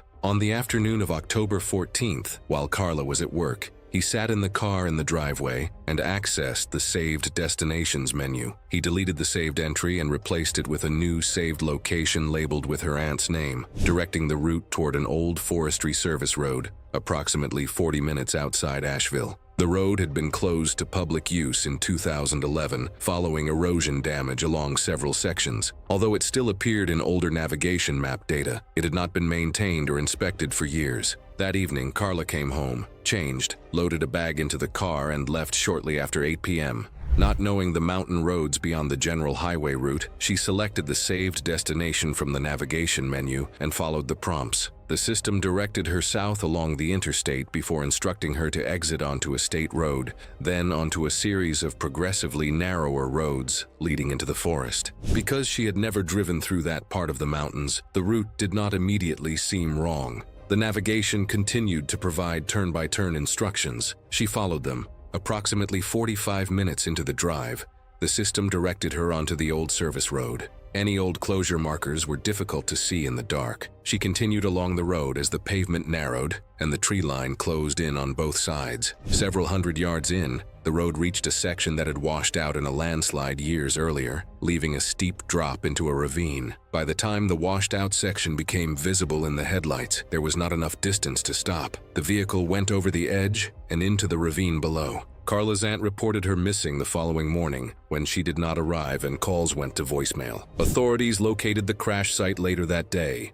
after tracing her last known route. Carla Voss was found deceased inside the vehicle. Investigators recovered the navigation system and examined the saved destination used for the trip. The saved destination did not match any address associated with Carla's contacts or travel history. Technical analysis confirmed the entry had been manually input the afternoon of October 14th while Carla was at work. Surveillance footage from a neighbor's camera showed Brett's vehicle in the driveway that afternoon. Brett Holloway was arrested 11 days later and charged with murder. He was later convicted and sentenced to decades in state prison.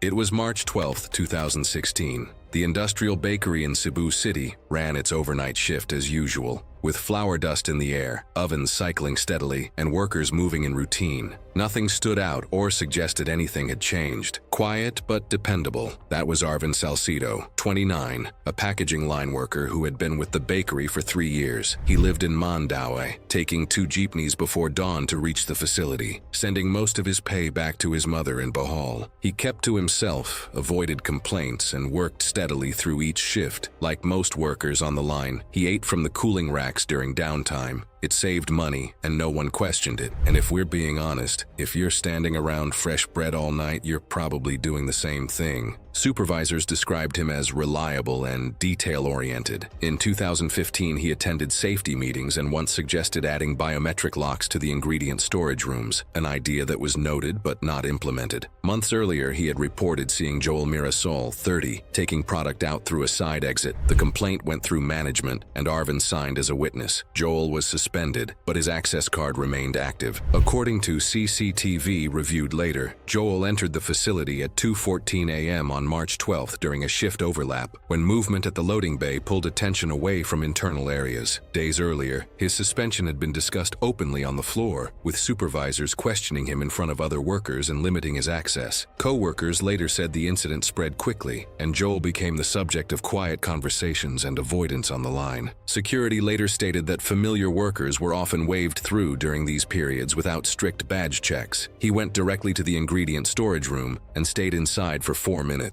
Instead of contaminating ingredients before baking, Joel moved to the cooling area after production began. Investigators later determined he applied a concentrated liquid organophosphate pesticide to a small number of finished pieces at the edge of the rack, targeting items likely to be picked up casually while they cooled, avoiding heat that could reduce potency. By 5:30 a.m., the first batch had finished baking and was cooling on the racks. Workers on the packaging line noticed something slightly off. Not strong, not enough to alarm anyone. Just a faint metallic edge beneath the usual smell of yeast and toasted crust. It came and went depending on where they stood, blending into the heat of the ovens and the normal smells of production. Two workers mentioned it briefly. One assumed it was leftover cleaning residue reacting to heat. The line didn't stop. Arvin picked up a piece from the cooling rack. He took a bite, paused for a second, and said the taste wasn't right, like something chemical. A co-worker nearby heard it, but early batches sometimes came out uneven, too salty, too dry, slightly off. It wasn't unusual enough to raise concern. He finished the piece anyway and went back to work, handling the rest of the batch as the shift continued. Over the next several minutes, subtle symptoms began to develop. Arvin slowed down at the line, missing the alignment of a tray and not correcting it right away. He wiped his face, then steadied himself against the conveyor for a second longer than usual. His movements became less coordinated as his breathing grew heavier and uneven. At approximately 6:10 a.m., he stopped moving mid-task. He set down a tray unevenly, his hands hovering slightly above it, as if waiting for something to respond. A coworker turned and saw his expression, unfocused, slack, not tracking anything in front of him. The tray slipped from his hands. It hit the floor and scattered bread across the line. Arvin staggered into the metal shelving and collapsed. By the time co-workers reached him, his body was already seizing, limbs rigid, breathing strained. Emergency services were called immediately, but he was already unresponsive and later pronounced dead. The autopsy confirmed organophosphate poisoning, a pesticide applied to finished bread on the cooling rack. The chemical shut down his nervous system, stopping his breathing. During the investigation, CCTV footage showed Joel Mirasol entering restricted areas before production and moving through the cooling section without authorization. Residue matching the pesticide was later found on item S he had accessed. Joel was arrested 2 days later and charged with murder with treachery. In 2018, he was convicted and sentenced to reclusion perpetua of 20 to 40 years imprisonment under Philippine law. Within a month, the bakery installed biometric locks, the same fix Arvin had suggested a year earlier. By then, the system had already failed once. It was October 9th, 2015, a university campus on the edge of a mid-sized city in Ohio. One of the older buildings on campus, 4 stories of brick with narrow windows, hallways completely empty before 8 in the morning, and a heating system that rattled through the walls every morning from October onward. Glenn Cormack was 58 years old and had spent 31 years teaching economics, the last 17 at this university. Colleagues described him as fair and methodical. He could be strict, but he was respected for treating students equally. He was just a professor doing his job, and that job ultimately got him killed. Kent Donnelly was 24 and in the final year of his graduate program. On paper, he was one of the department's strongest students.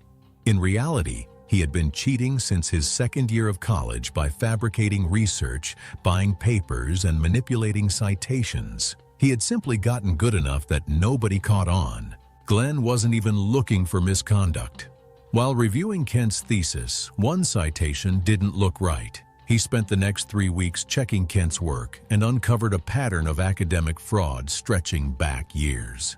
Glenn filed a formal report, and within weeks, Kent was expelled.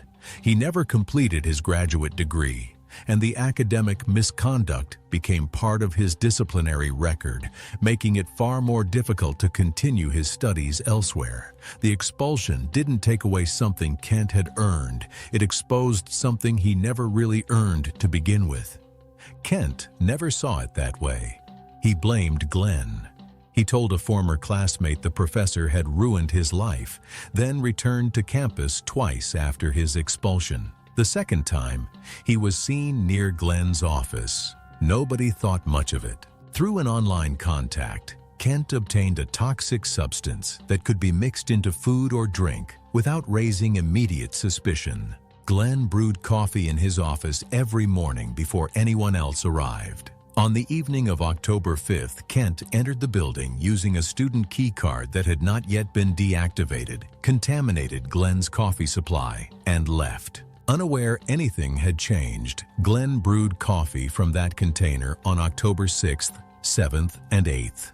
By the third day, he had canceled an afternoon seminar and told a colleague he wasn't feeling well. His condition kept worsening, and on October 12th, after failing to report to work, he was found unresponsive at home following a welfare check. Given Glenn's age and his recent complaints of fatigue, investigators initially believed he had suffered a natural medical emergency. A standard toxicology screen found nothing unusual, but the medical examiner noted signs of toxic exposure and ordered additional testing for heavy metals. It came back positive for thallium at levels consistent with repeated poisoning over several days. Tests later found thallium residue in Glenn's coffee grounds.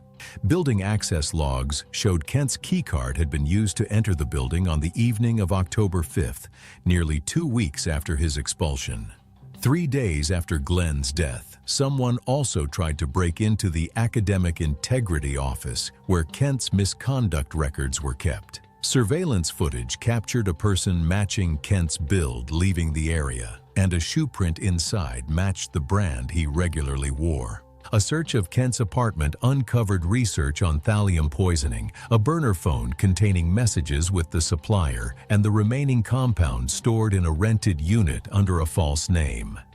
Kent believed killing Glenn would erase the person who had exposed him. Instead, it only created another truth he could never hide. Kent Donnelly was arrested and later convicted of first-degree murder. The medical examiner ruled Glenn Cormack's death a homicide caused by deliberate thallium poisoning after repeatedly drinking coffee from the same office supply he had used every morning. It was June 14th, 2017, Surrey, England, a residential property belonging to the Calloway family. The garden was landscaped and maintained, with a small culinary herb section along the south-facing border. No labeling system had been put in place and no separation existed between the plants growing there. Arthur Bennett was 63. He worked part-time as a gardener, quiet by nature and reliable in his habits.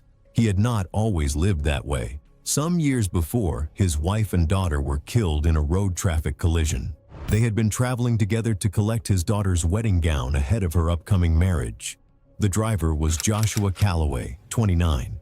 He was known locally for reckless behavior behind the wheel and had accumulated a prior record that reflected it. The case was prosecuted, but the Calloway family had money and connections that reached into the local legal and civic structure, and those connections were used. The case concluded with an outcome that bore little relationship to what had been lost. Arthur did not make public statements. He withdrew from most of his previous social life and took on low-profile work. He was hired by the Calloways some time later. He did not identify himself to them or disclose any connection to the case when he accepted the position.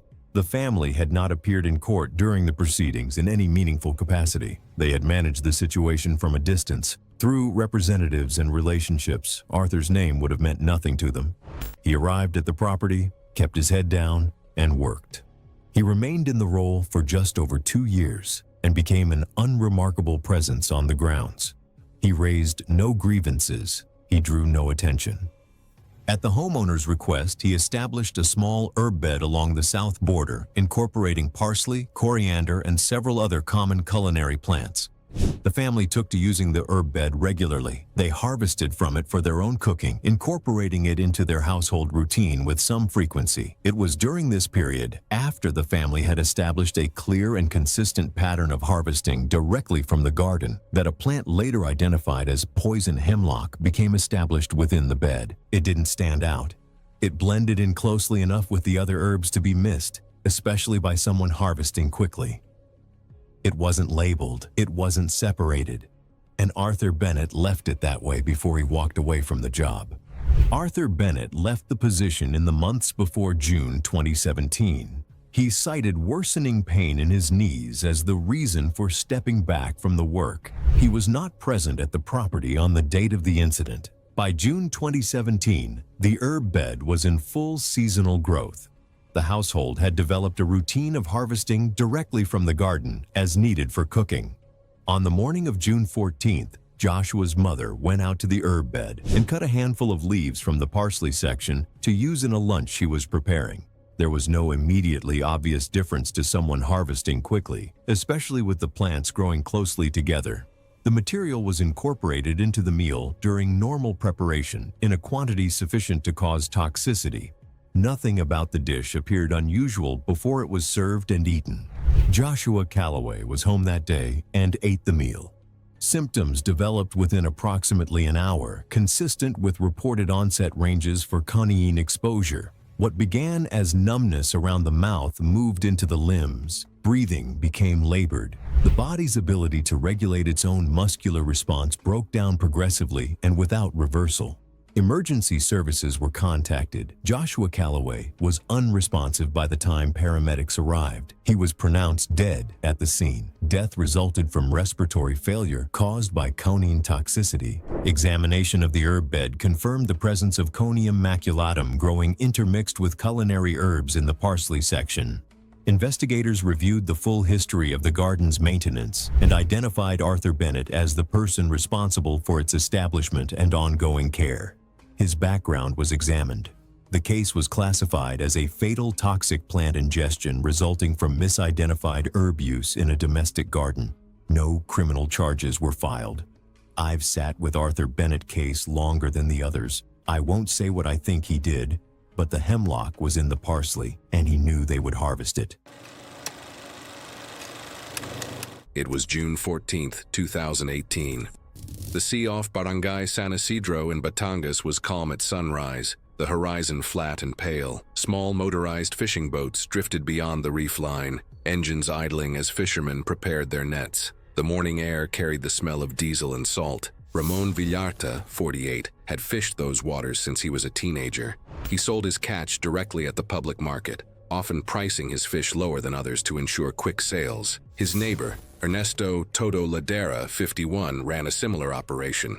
For years, they competed for the same buyers along the shoreline. The rivalry intensified when Ramon began offering discounted bulk prices to restaurant vendors. Toto accused him of destabilizing the local market and driving profits down for everyone. Arguments at the dock became routine. 6 months before the incident, the tension turned physical. Witnesses said Toto threw the first punch, but Ramon retaliated using a metal hook meant for hauling nets. Toto sustained a fractured jaw and broken ribs. He was hospitalized for weeks. No charges were filed, but the bitterness lingered. After recovering, Toto returned to fishing but avoided direct contact. Friends later testified that he often spoke about humiliation and the income he lost while injured. He began spearfishing again, saying it required fewer supplies and less fuel than net fishing. On the morning of June 14th, both men launched before sunrise, their boats drifting within a few hundred yards of each other, near a shallow coral shelf known for grouper. Other fishermen later said tension was visible when they crossed paths, and witnesses noted Ramon lifting a net heavy with early catch while appearing to laugh. Around 7:20 a.m., Toto maneuvered his small motorized fishing boat closer, appearing to check his line, as witnesses heard raised voices over the water and later described a heated exchange tied to their ongoing rivalry and past conflicts. The distance between their boats narrowed to roughly 10 to 15 feet, as two nearby fishermen reported seeing Toto lift his spear gun and point it toward Ramon's vessel, though whether it was meant as a threat or something more could not be determined with certainty before the spear discharged. The steel-tipped arrow traveled across the short stretch of water and struck Ramon in the upper chest, slightly left of the sternum. The impact drove him backward against the side of his boat. The shaft pierced through his torso, protruding behind him. Blood spread quickly across his shirt and pooled on the wooden deck. Witnesses described Ramon attempting to push himself upright before collapsing forward. One fisherman started his engine and steered toward him, while another used his phone to call for help as nearby boats moved closer. Toto dropped the spear gun onto the floor of his small motorized fishing boat and did not fire again. Ramon was brought to shore within 15 minutes. Local community emergency responders initiated CPR while waiting for an ambulance, but he showed no signs of recovery. He was pronounced dead upon arrival at the provincial hospital. The autopsy determined the cause of death as penetrating chest trauma. The spear had entered between the ribs, punctured the left lung, and severed a major blood vessel near the heart. Rapid internal bleeding led to hypovolemic shock within minutes. Police recovered the spear gun and steel arrow from the scene. Multiple fishermen provided sworn statements describing the argument and the shot. Charged Ernesto Ladera, age 51, with homicide. In 2020, he was convicted and sentenced to 22 years in prison. The court ruled that firing a spear gun at close range constituted intentional deadly force, regardless of whether the act was pre-planned or driven by anger.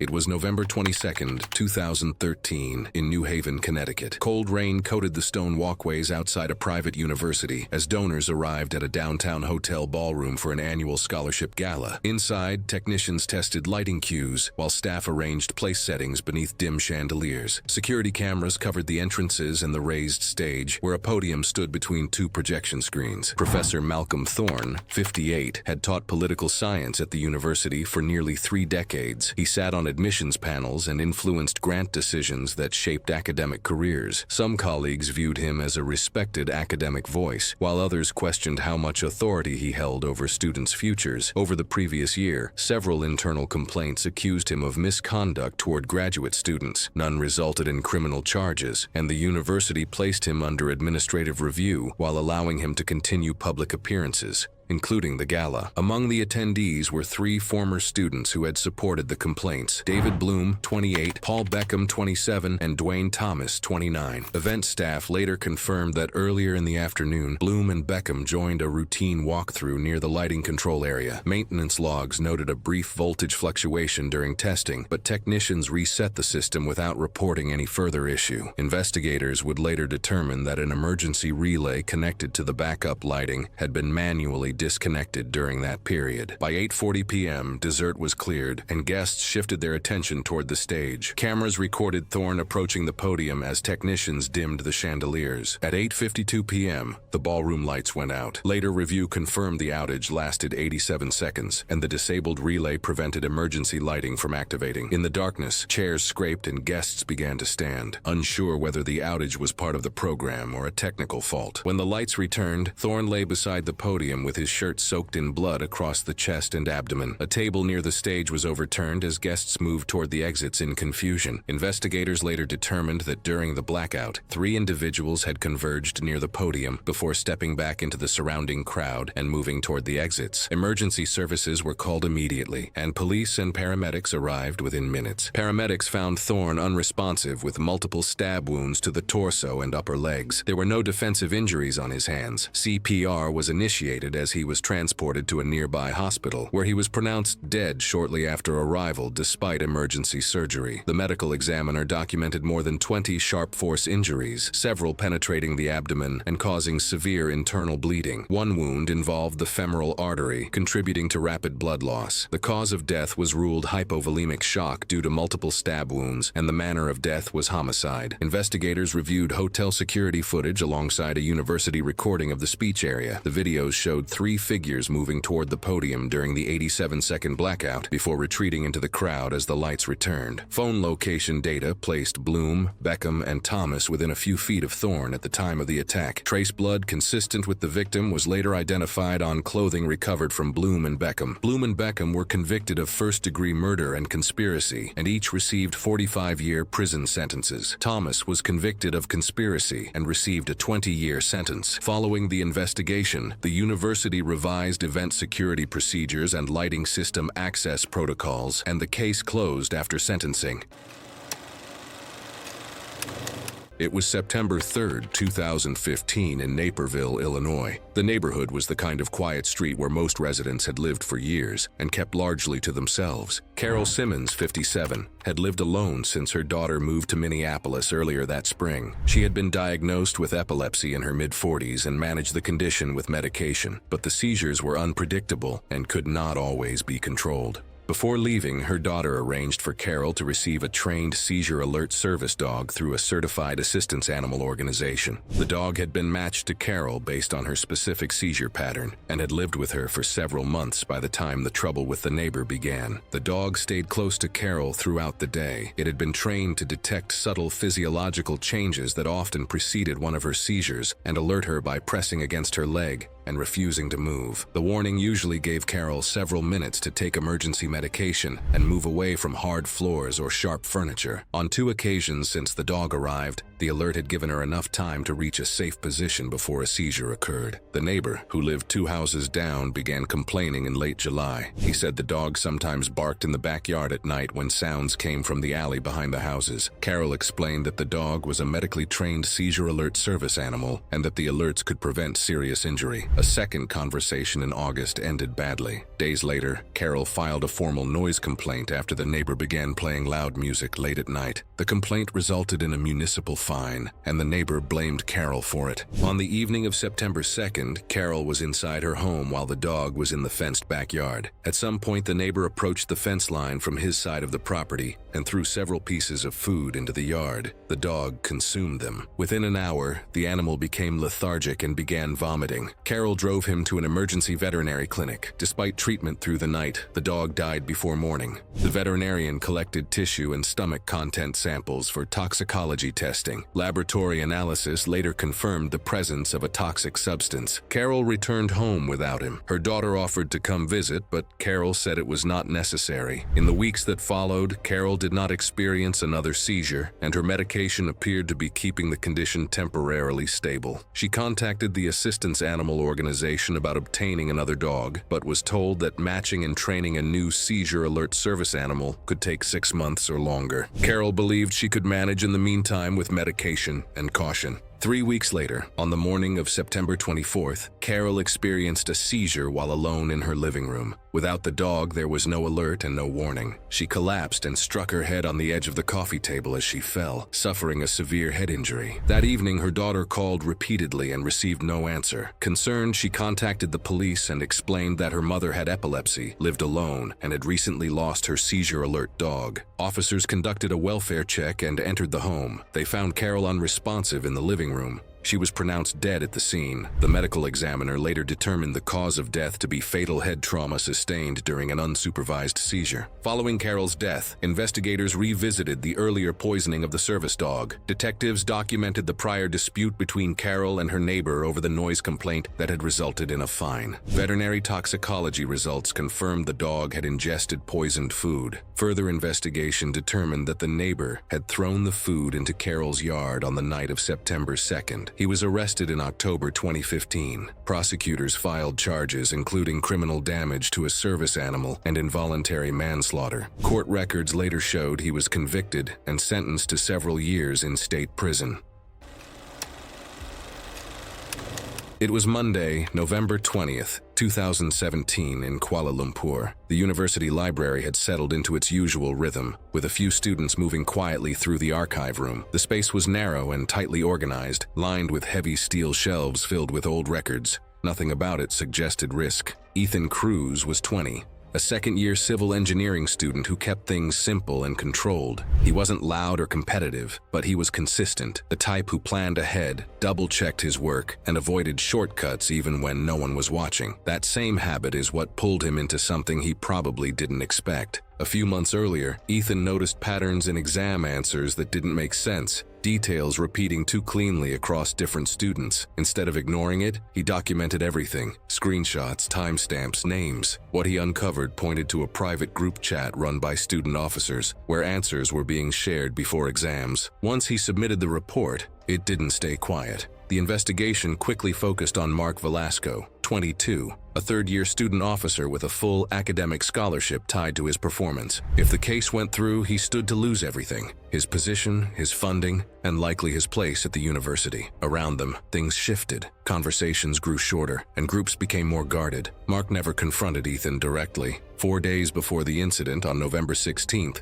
witnesses saw Mark entering a restricted corridor near the archive room, using a maintenance key issued to a student assistant. He wasn't assigned there and stayed for just over 20 minutes. Nothing appeared different when he left. That corridor gave access to a rarely used service elevator. In the days that followed, the elevator continued operating as expected. From the outside, nothing seemed wrong. A few minor irregular stops were reported, but they weren't treated as urgent. That's a tough one. Reports were already coming in, but no maintenance was scheduled. Ethan signed into the archive at 8:22 a.m. and went about his routine. At some point later that morning, he used the service elevator, likely to move between levels or retrieve materials. There were no witnesses inside. At approximately 9:30 a.m., the elevator doors opened at the landing. From inside, it would have looked like a normal stop. There was no visible warning that the elevator car was not properly aligned behind the doorway. Ethan stepped forward. His foot didn't meet a solid floor. It dropped into the open shaft beyond the doorway. As he tried to recover, his weight shifted forward, pulling his body into the space before he could regain balance. There was no room to brace, no time to react. The doors closed and the elevator continued operating. No one saw it happen. The elevator was used throughout the day by students and staff, with the elevator continued operating, though some users later reported uneven stops and slight jolts that were not immediately linked to a serious fault. It wasn't until the next day, after multiple reports of uneven stops and irregular movement came in, that maintenance was finally called. When technicians opened the shaft, they found Ethan's body lodged inside. Emergency services were called immediately, but there was nothing to reverse. The autopsy confirmed fatal traumatic injuries consistent with a fall into the shaft and crushing within the confined space. Investigators later found the elevator's door interlock had been deliberately bypassed, allowing the doors to open without confirming the car's position. Witness accounts and access records placed Mark Velasco in the restricted corridor days before the incident without authorization. The case was reclassified as intentional. Mark was arrested, convicted of murder, and sentenced to life imprisonment, typically 20 to 40 years. I think this is where it starts to feel uncomfortable, because nothing in that last case looked dangerous until the exact second it failed, and that's the part that sticks with me. It makes you realize how much we rely on systems we don't question, especially in places that feel controlled.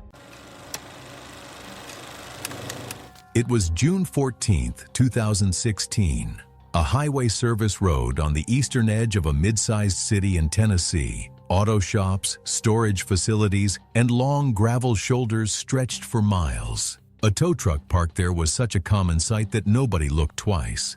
Simon Haynes was 43 years old. He had spent 13 years running a licensed towing and recovery business under contract with the city and several private property managers. He ran a professional operation, had no upheld complaints in over a decade, and was planning to expand his fleet the following spring. He had spent years building a reputation people trusted, one tow call at a time. Lance Curtis was 50 and had owned a 1968 Ford Mustang Fastback for more than 20 years. He had restored it himself, kept detailed records of every repair, and regularly took it to regional car shows. To most people, it was a classic car. To Lance, it was part of his identity. In the spring of 2015, Lance parked the Mustang in a private lot beside a bar he frequented. The property had recently begun enforcing towing, and Simon's company legally impounded the car. Lance ignored the required notices and never paid the storage fees. After 60 days, the Mustang was sold at a lien auction. Lance stood there and watched someone else drive away with it. Over the following year, Lance insisted Simon had stolen the car through a legal loophole. He posted about the company on car enthusiast forums, repeatedly drove past the impound yard, and eventually told an acquaintance he had figured out how to make things right. Through the local car community, Lance contacted a former heavy recovery operator and spent weeks asking about tow truck safety systems, claiming it was simple curiosity. The man later told investigators he had no idea where those conversations were leading. Heavy-duty tow trucks use steel winch cables capable of pulling several tons. Under full tension, a snapped cable can recoil with tremendous force, turning the hook at its end into a deadly projectile. This wasn't the kind of attack most people would ever expect. Lance didn't go after Simon directly. He turned Simon's own job into the weapon. On the night of June 11th, Lance entered Simon's yard through a gap in a storm-damaged fence that wasn't covered by security cameras. He partially cut through the tow truck's steel winch cable, then carefully wound the damaged section back onto the drum where it couldn't be seen during a routine inspection. 3 days later, Simon began winching a disabled pickup onto the bed. As the cable came under full tension, it snapped. The steel hook recoiled at high speed, striking Simon in the chest and knocking him backward. Before he could recover, the pickup rolled back down the ramp and crushed him beneath the rear of the tow truck. A passing motorist called for help, but Simon was pronounced dead before reaching the hospital. The truck was held for forensic examination following the fatal incident. Engineers determined the winch cable had been deliberately cut rather than worn through naturally. Microscopic tool marks matched cutting tools recovered from Lance's garage. A boot print near the fence gap and a fiber on the damaged panel also matched Lance, while the former recovery operator confirmed Lance had spent weeks asking detailed questions about tow truck winch systems. Lance spent more than a year trying to get even with Simon. In the end, he became the one who took something that could never actually be replaced. Lance Curtis was taken into custody 3 weeks later and charged with first-degree murder. Cause of death was ruled crush trauma to the thoracic cavity, resulting in fatal internal hemorrhage, homicide. One man followed the rules. The other spent more than a year convincing himself those rules had wronged him. It was November 18, 2017. Wind moved unevenly between the towers of Dubai Marina as a small group gathered on the rooftop of a 52-story apartment building. Below them, the harbor lights shimmered across dark water. Sloan Mercer, 29, worked as a freelance videographer. Base jumping was her outlet. She filmed her jumps and posted them online for a modest following. She organized night jumps for friends and handled the public image. Her former friend, Elena Mraz, 30, had once managed the logistics, weather tracking, landing calculations, rooftop access. Over time, Sloan began presenting their projects as solo efforts. Elena's name disappeared from posts. Small sponsorship deals went only to Sloan. The break became personal when Sloan began a relationship with Elena's longtime partner. Within months, Elena moved out and cut contact. On the night of the jump, Sloan secured rooftop access through a resident. The plan was a delayed canopy deployment with a landing arc toward a mostly empty plaza. The landing area was bordered by metal light poles and decorative fixtures. Wind gusts shifted between buildings. Elena arrived unannounced. Witnesses later said she appeared composed but distant. Sloan allowed her to stay.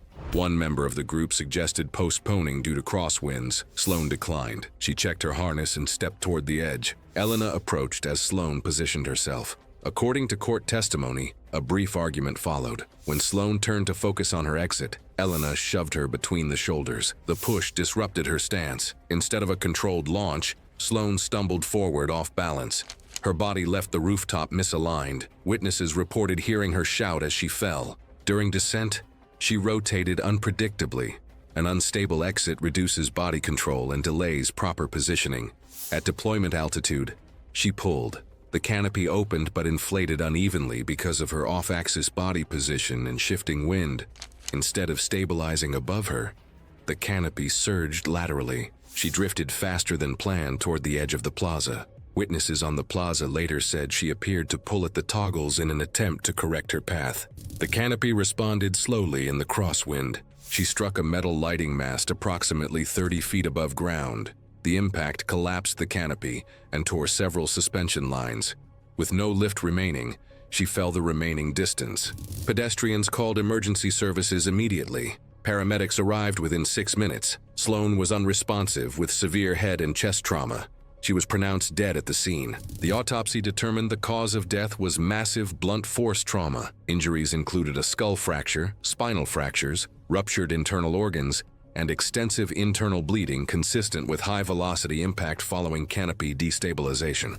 Investigators reviewed rooftop security footage and phone location data, placing Elena at the scene. Multiple witnesses confirmed the shove. Elena Mraz was charged with murder under UAE criminal law. Prosecutors argued that pushing someone during a high-risk jump demonstrated intent to cause serious bodily harm.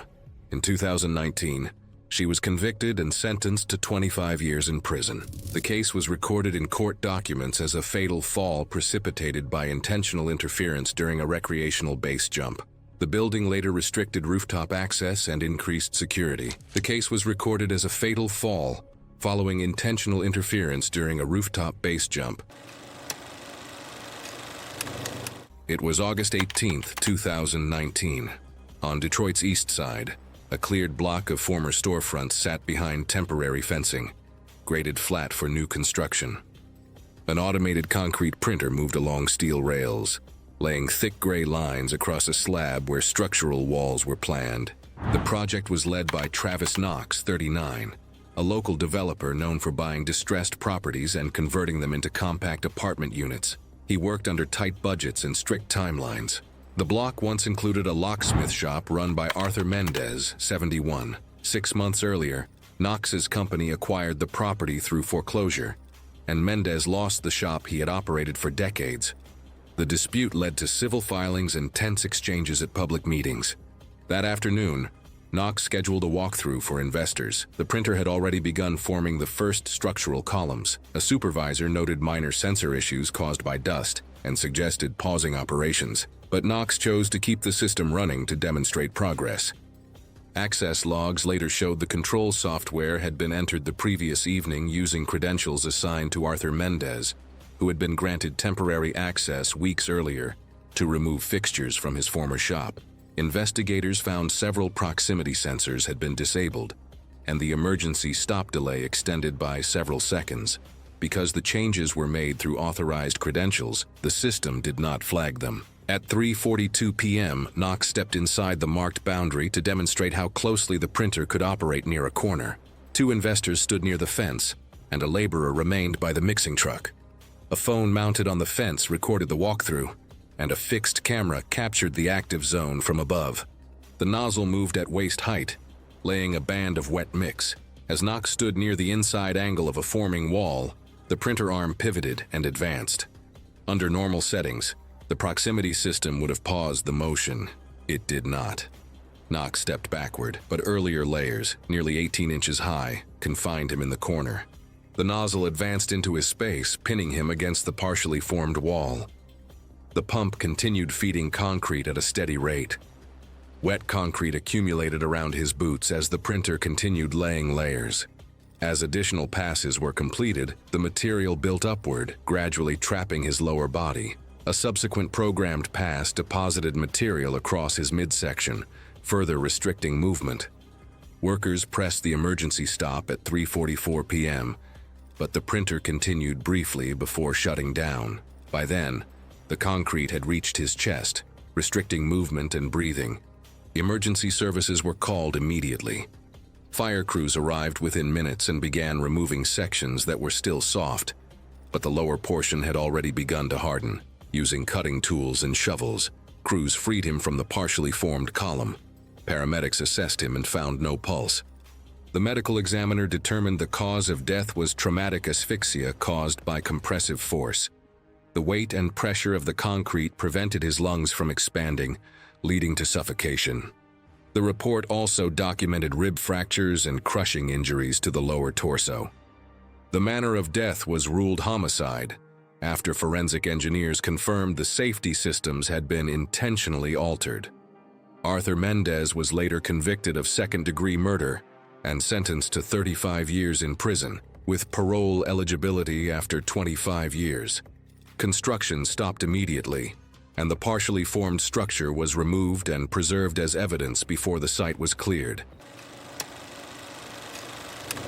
It was February 11, 2016, in Columbus, Ohio. The office buildings along the downtown corridor were still dark at that hour, and the lobbies were quiet well before the workday began. Diane Mercer, 41, worked as a contracts administrator for a property management firm, occupying the 4th and 5th floors of a commercial office building. She had held the position for 6 years, and was known among her colleagues for her reliability and attention to process. She arrived each morning between 6:45 and 7 a.m., well before most of her team, and spent the early hour reviewing contracts before the phones began ringing. The building was maintained by a small in-house facilities team. Among them was a maintenance technician named Gary Pruitt, 46, who had worked in the building for 4 years. Pruitt was responsible for building systems including HVAC, electrical panels, and elevators. He held a valid elevator maintenance certification and had authorized access to all mechanical rooms and control cabinets in the building. Over several months in late 2015, Diane submitted multiple written complaints to building management about Pruitt's work practices. She had seen him leave equipment panels unsecured in common areas and skip the required sign-in procedure for elevator maintenance, both violations of the building's safety protocol. In November, she filed another report after noticing a service door propped open near a live electrical panel during business hours. Management reviewed the complaints and issued Pruitt a formal written warning in December, stating that further violations could lead to suspension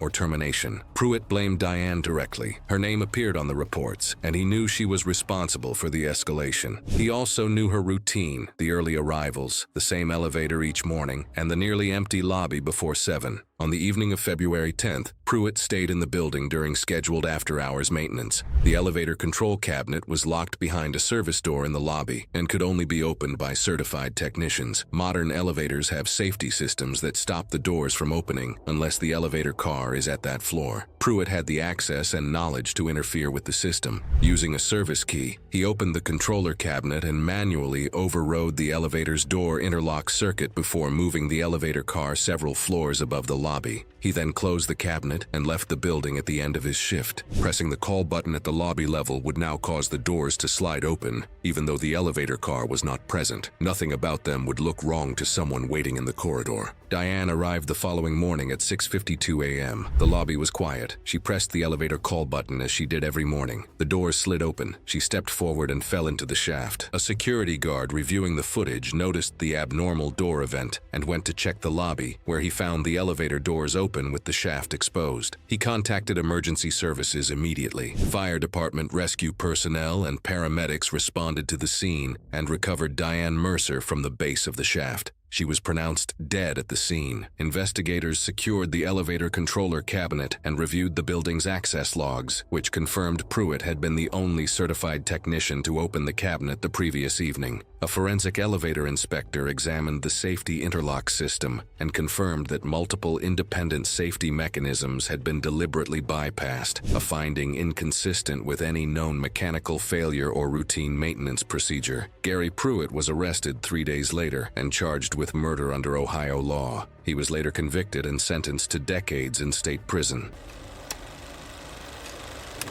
It was May 22, 2018, in Da Nang. The hillside resort overlooked the coastline, with clear views of the sea and only a few guests moving through the property that morning. The infinity pool sat along the edge, its surface calm, with a narrow side channel pulling water back into the system. From a distance, everything looked steady and safe. Lena Torres was 27, a food vlogger known for honest restaurant reviews. She didn't soften her opinions or adjust them to keep business owners comfortable. If something was bad, she said it clearly. That's what built her following, but it also made her a problem for people whose income depended on reputation. She had a heavier build, something viewers sometimes pointed out, and in tighter or slippery spaces, it could affect her balance and how easily she could recover her footing. A few months earlier, she reviewed a mid-range restaurant owned by Carlo Reyes, 56. The video was blunt. She criticized the food, the service, and the pricing without offering much room for interpretation. The review spread quickly. Within weeks, the restaurant saw a drop in customers, reservations slowed, and Carlo began losing steady income. What Lena saw as honesty, Carlo saw as something taken from him publicly and permanently. I know she was just doing her job and saying what she thought, but when someone's entire business depends on reputation, that kind of exposure doesn't feel like feedback. It feels like something being taken away. Instead of confronting her directly, Carlo reached out. In early May, he contacted Lena and suggested meeting in Da Nang, presenting it as a chance to collaborate on a follow-up video that could clarify her review and bring customers back. Lena agreed. She brought her camera gear and told a friend she was heading out for a shoot, expecting a controlled, professional interaction. The resort was privately booked, with no lifeguard and minimal staff nearby. 3 days earlier, a maintenance note recorded that the pool system was running at higher pressure than usual. The infinity pool used a concealed intake port along the side channel. After recent maintenance, part of the protective grate had shifted out of place,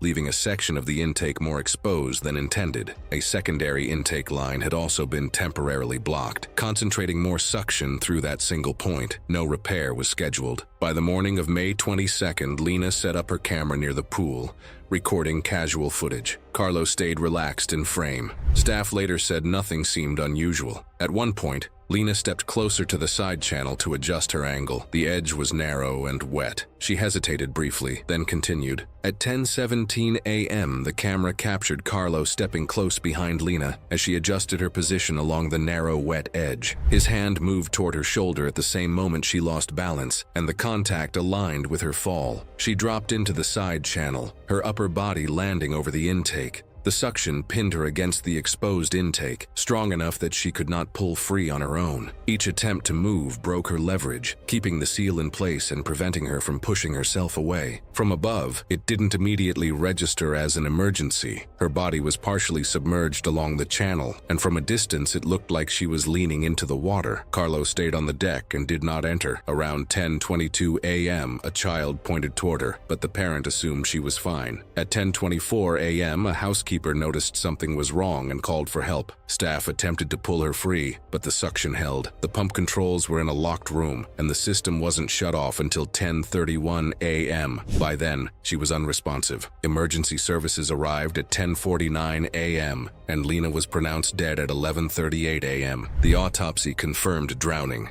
Investigators later recovered footage showing Carlo deliberately pushing her into the intake channel, where her upper body landed over the exposed suction point. He was arrested 2 weeks later, charged with premeditated murder, and in 2019 was convicted and sentenced to life imprisonment. I think what stays with me here is how it never looks urgent from the outside, even when it already is. It's the kind of situation where people hesitate, not because they don't care, but because nothing clearly signals danger yet, and by the time it does, there's no time left to change anything.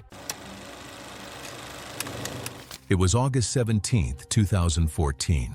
Southern Louisiana, marshes, cypress trees, and black water stretched for miles beneath the summer heat. Out here, alligators weren't unusual. They were part of everyday life. Dwight Garrison was 61 years old. He had lived on the same rural property his entire life. Around town, he was known as a hard-drinking man who often disappeared for days at a time. To his sons, Chase, 33, and Spencer, 30, he was their abuser. The violence had started in childhood and continued for decades. The final incident came in late July of 2014, when Spencer suffered a fractured orbital bone. He told clinic staff he had fallen. That was the last time either brother was willing to let it go. Nobody should have to grow up afraid of their own parent. The thing is that surviving years of abuse doesn't always lead people toward the right decisions afterward. Chase had brought up confronting their father before, but always backed away. After Spencer's injury, they made a decision. They chose a narrow channel about 2 miles from the family property, a place they had fished as children. They knew the water well and knew alligators were common there during the summer. It's hard not to think about where they chose to do it. A place that had once been part of their childhood became the place where they left their father's body. They also knew their father's patterns well enough to work around them. Dwight had a long-established history of disappearing for days or weeks at a time without explanation, and the community had stopped expecting one years ago. The brothers understood that a disappearance would not raise alarm, and they planned around that from the start. On the evening of August 17th, Chase and Spencer confronted Dwight at the property. Dwight was struck multiple times with a length of iron pipe. The attack occurred inside the main room of the house, and Dwight did not survive it. The brothers wrapped the body and loaded it into the truck. In the early hours of August 18th, between 2 and 3 in the morning, when the roads in the area were empty, they launched the flat-bottomed boat they kept on a trailer at the property and moved the body by water to the channel location. They placed it at the water's edge in the shallows, partially submerged, and were back home before first light. 4 days later, they reported Dwight missing, telling anyone who asked that he had left after an argument and had not come back. Given his history, the report was taken at face value. No active search was initiated. Several neighbors expressed relief when told he was gone. Months passed and nobody came looking. 8 months later, in April of 2015, a wildlife removal team was dispatched to the channel area after an aggressive alligator repeatedly approached a nearby dock. During the operation, officers searched the shoreline around the animal's territory and discovered partial human skeletal remains scattered along the muddy bank and in the shallow water, consistent with scavenging activity rather than a body preserved inside the animal. Nearby were a leather belt and boot fragment. DNA testing later confirmed the remains belonged to Dwight Garrison. The personal items and the recovery location pointed investigators back to the family's missing persons report and ultimately to the Garrison property. A search of the property recovered the iron pipe hidden beneath other items in a storage shed. It carried biological material consistent with Dwight's blood type, and forensic examination of the recovered bones showed blunt force fractures that occurred before any animal scavenging, establishing homicide independently of the condition of the remains. Both brothers were taken into custody. Their statements were largely consistent with each other and with the physical evidence recovered from the property and the channel location. The medical examiner listed cause of death as blunt force trauma, homicide. Contributing factors noted included deliberate disposal of remains in a wildlife habitat and an 8-month delay between death and discovery. The case was closed as a solved homicide. Years of abuse explain how this family reached such a tragic place. They don't make what Chase and Spencer did right, but they do make it difficult to reduce this story to heroes and villains.